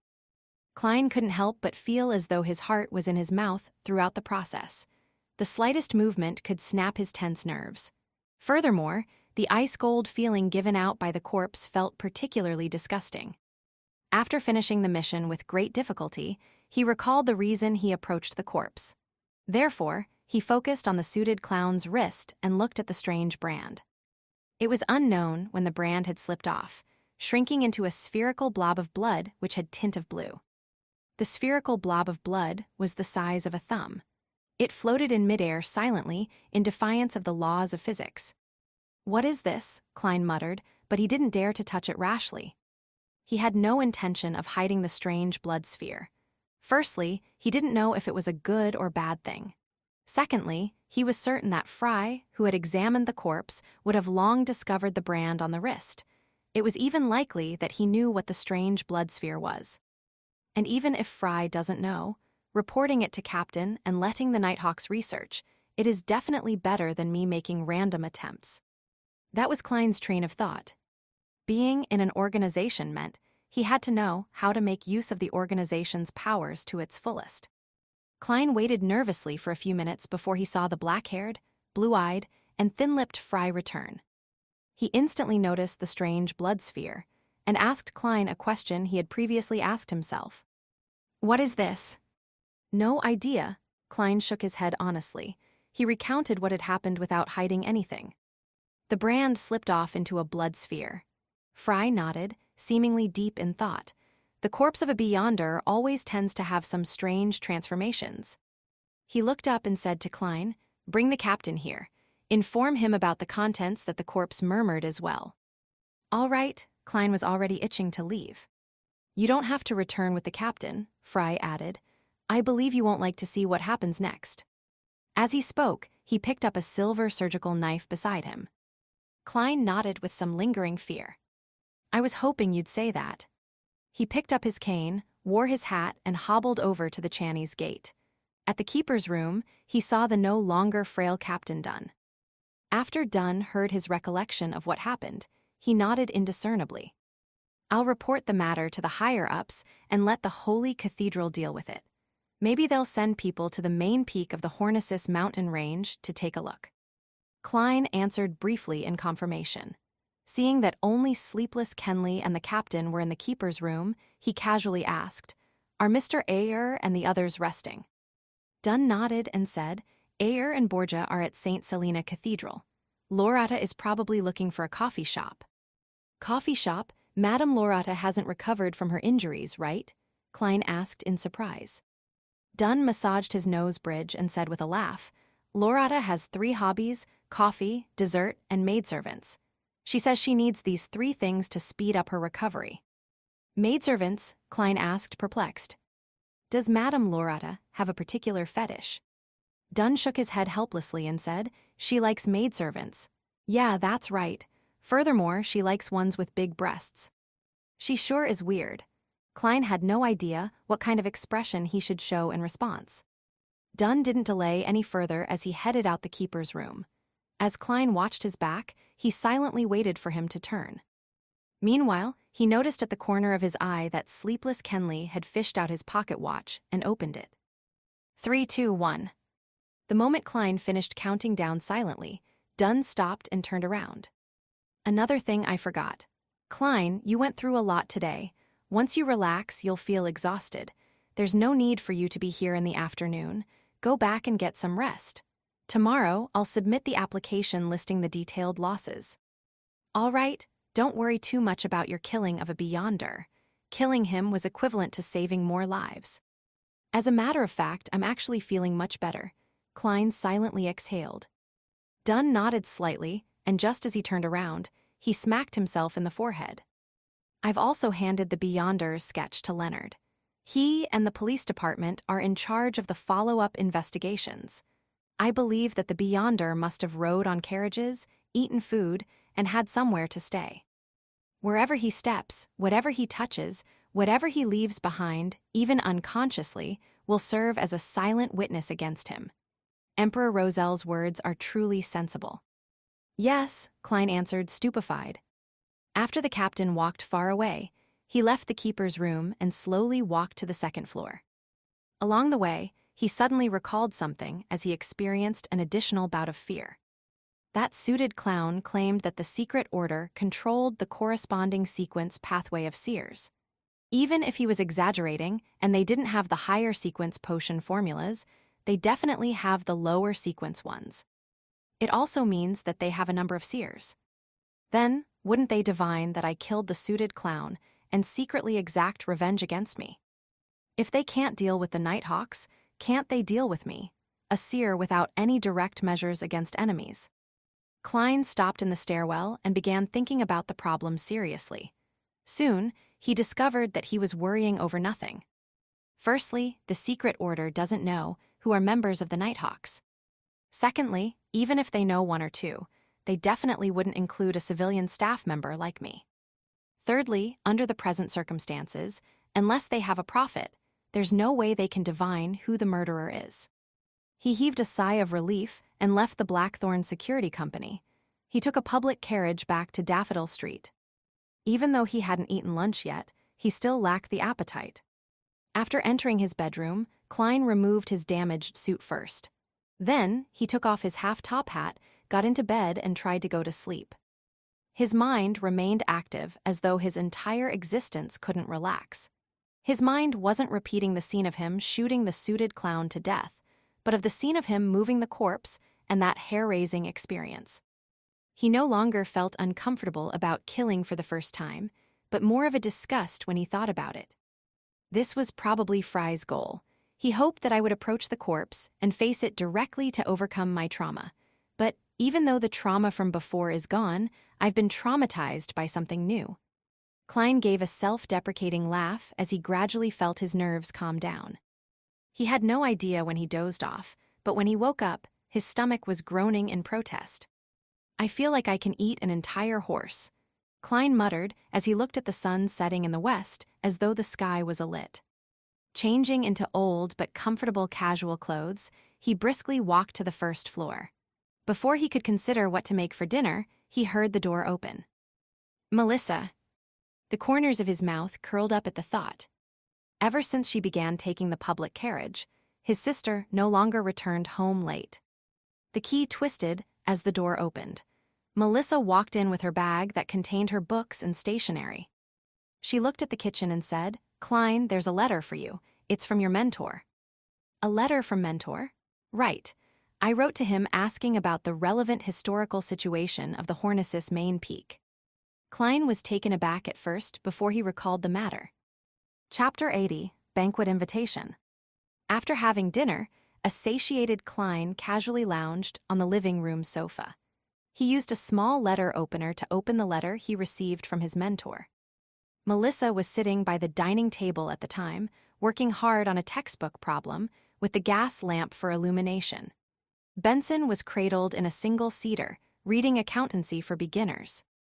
Klein found 3 pages in the letter that he read with both fear and anticipation. Very happy to receive your letter. It reminds me of the good old days over the past few years. Unfortunately, Welch and Naya have left us forever. I attended their burials separately and could feel their parents' anguish. The two of them were young adults who were supposed to have beautiful, bright futures ahead of them. Fate is always so unpredictable. No one can know what will happen to you next. I've experienced more as I've grown older, and I can increasingly sense the weakness and helplessness of humanity.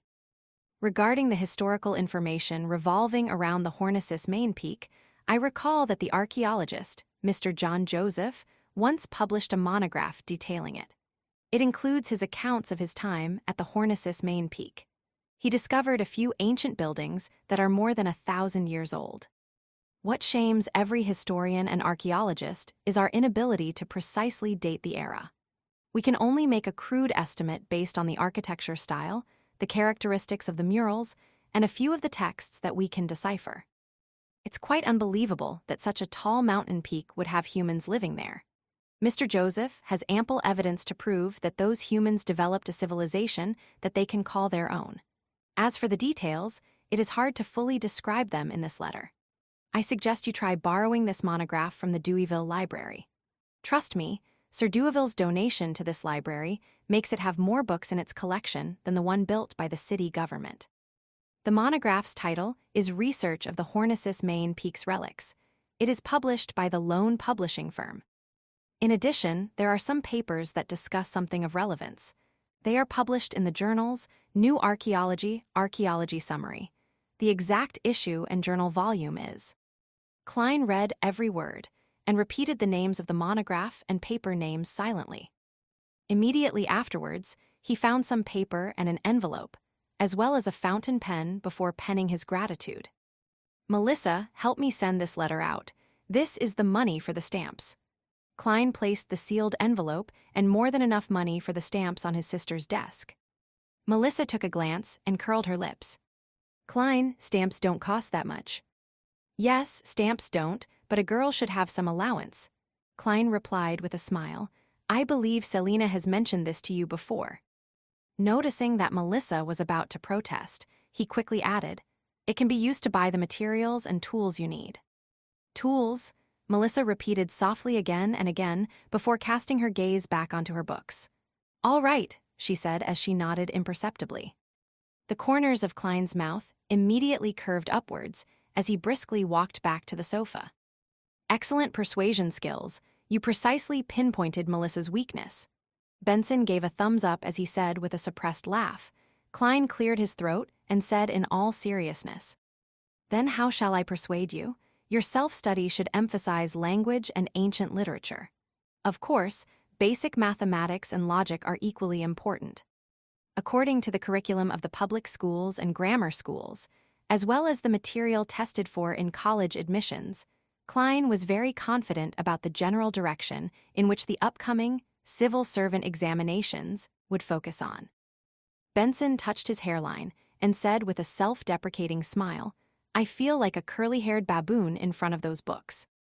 But they're really useful, Klein said with a determined smile.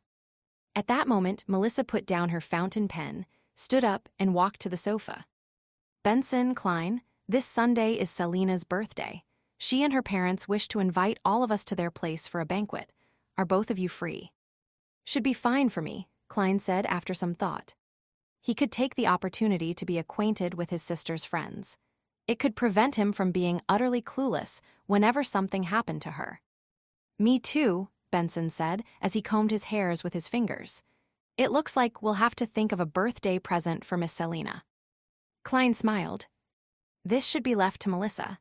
She knows Miss Selina better than us. Besides, what we need to do is what a gentleman ought to do, pay for it. This is the first time I've heard someone describe laziness in such a pleasant manner, Benson said as he shook his head and chuckled. Klein returned with a smile. This is the purpose of language and ancient literature. Benson never expected Klein to return to the subject at hand. It left him momentarily speechless. The next day, Klein wore his cheap formal suit and held his black inlaid silver cane as he climbed up the stairs and arrived at the Blackthorn Security Company's entrance. His tuxedo had already been sent to the tailor's. Klein was just about to greet Rosin when he saw Captain Dunn walk out of the partition. "Good morning, Klein. Did you have a good night's sleep?" Dunn asked with concern. Klein answered honestly, "Better than I expected. I didn't even have nightmares, but I still feel heavy and a little disgusted when I recall it." "Very good, I feel assured hearing that," Dunn said with a nodding smile. After chatting about the weather, he raised a matter. "The Holy Cathedral has replied to my telegram. Ayer, Lorata, and company are to immediately escort sealed artifact 2049 and the Antigonus family's notebook back to Backland. They've also sent an additional Nighthawk yesterday afternoon via steam locomotive to help. I believe that they've already set off by now." Already set off by now. Does that mean I'm completely free from the traumatizing Antigonus family's notebook? Klein was taken aback. He found it surreal, as though he was dreaming. "This is more relaxing than I imagined. It's unlikely that there will be any follow-up, right? May the goddess bless them, and that they will have a smooth journey." After a few seconds of silence, Klein made a gesture on his chest in the sign of the crimson moon. Dunn wore his hat and pointed out the door. "I have to patrol the Raphael cemetery. Hess, I forgot one thing. The investigations of Leonard and the police department has borne fruit. They found the carriage driver that drove them. We have confirmed their temporary residence in Tingen City, but they are rather cautious. They didn't leave behind any valuable clues." As expected of an ancient secret organization, Klein echoed wistfully. Dunn nodded and turned to head to the door. He stopped 3 seconds later and turned his head. "Also, the Holy Cathedral needs another 2 to 3 days before they notify us of your application to become an official member. Haha, this is dealt with by a different department, separate from the one that deals with the Antigonus family's notebook. They have different levels of efficiency." "I understand," Klein replied sincerely. Meanwhile, he helped his captain add inwardly, "Remember to submit the compensation application today." Watching Dunn leave, Klein heard the brown-haired Rosin exclaim, "Goddess, Klein, are you becoming a formal member? You haven't even joined us for a month." Klein smiled. "After I consumed the seer potion, it was only a matter of time." "That's reasonable." Rosin fell into a daze for a few seconds before suddenly sighing. "I was praying that you finished your mysticism lessons so that you could be added to the roster for watching the armory, but, goddess, I have to be on duty every 2 days. I'm not a sleepless. My skin, my state of mind. Goddess, save me." "Shouldn't you be very familiar to such a lifestyle? Before I joined, it has always been you, Brett, and old Neil who took turns, right?" Klein asked, puzzled. Rosin shook her head with a depressed look. "No, there were 4 previously, 5 even earlier. Unfortunately, Kenley chose to become a sleepless. Viola did not choose to extend her contract last month and join the Coy Noel Machinery Company. She's a gifted girl when it comes to creation. She only lacked the opportunity and money.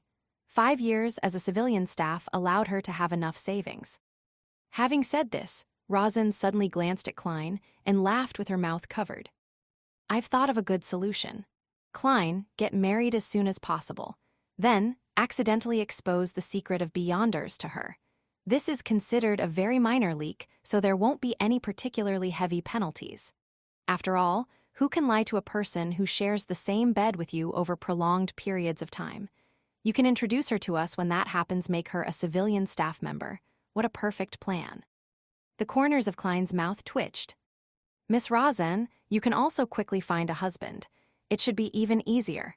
I believe you have the adequate means to divulge the secret to him." Rosin's eyes widened, and her mouth turned agape when she heard him. "How can I? Marriage is a very serious matter.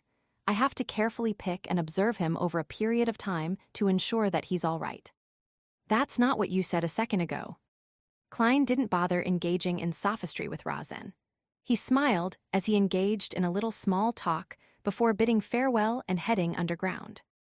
At the armory, he saw old Neil wrestling with the hand-ground coffee, so he sat down and waited patiently. "Soon you'll be an official member, right?"